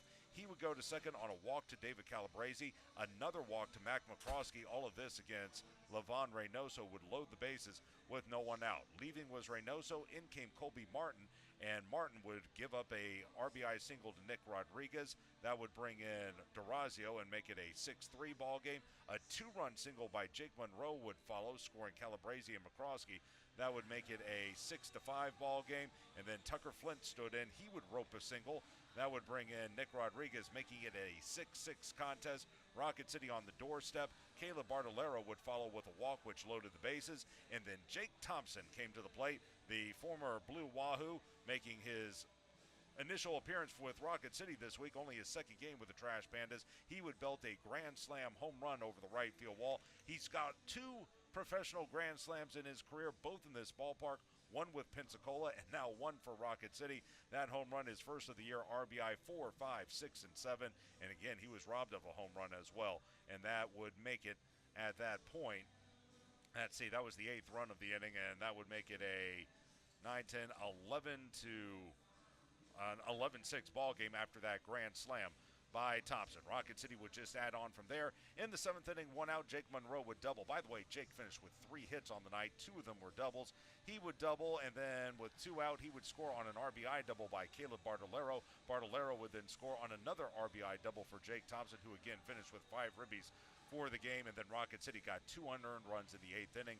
Leadoff single by DeRazio. With 2 out, Nick Rodriguez would draw a walk. Jake Monroe would bring in another run on an RBI single on a RBI double rather by Jake Monroe. That would score DeRazio from second. That would make it trying to get this all right. That would make it a 14-6 ball game, and then Rocket City got its final 2 runs. Tucker Flynn hit a slow roller to the second baseman, Christian Hernandez, which was thrown away. 2 runs would score on the play, and Rocket City actually wound up with 3 runs in that inning. None of them were earned, and they did it. They had 3 runs that inning, one of which was earned. They did it on 2 hits with 1 error and 1 left on base. That would make it 16-6, and Rocket City cruises from there. Here are your totals. Pensacola, 6 runs, 13 hits, 3 errors. They leave 11 on base. Rocket City, 16 runs, 16 hits, no errors. They leave 9. Lucas Malstead gets the win in relief. He moves to 2-0. Lucas, 2 1/3 shutout innings, 2 hits, 1 walk, and 3 strikeouts. But don't forget about Lucas Knowles. He did a great job coming in for Gordon at the resumption of the game. 4 1/3 innings, 8 hits, 2 runs, both earned for him, no walks, and 5 punchouts. Colby Martin takes the loss. He drops to 2-4 for the Blue Wahoos. Martin, 1 inning, 5 hits, 5 runs, all earned, a walk, and a strikeout. No save. Time of game 3 hours and 6 minutes, and the attendance 3,822. Again, Rocket City over Pensacola tonight by the final of 16-6. We'll take one more break on the Northrop Grumman postgame show. Come back and wrap it up right after this. This is Trash Panda Baseball on the Trash Pandas Broadcast Network and Valley Sports Live.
Josh Carey back here to wrap it up on the Northrop Grumman postgame show. Again, Rocket City over Pensacola tonight, 16-6. And the mission at Northrop Grumman is to be at the forefront of technology and innovation, delivering superior capability in tandem with maximized cost efficiencies. The security solutions they provide help secure freedoms for our nation as well as those of our allies. That'll do it for us tonight. We will be back at it tomorrow, and should be a lot of fun. We're going to have over 6,000 in attendance for our Independence Day Eve game. Right-hander Nate Sneed will go to the bump for Rocket City. 1-3, a 5.13 ERA. And Nate, when he's good, he's as good as anyone. Has struggled at times, but for the most part, he's coming around at the AA level. He'll get the start against former Troy State Trojan right-hander Orlando Ortiz Mayer.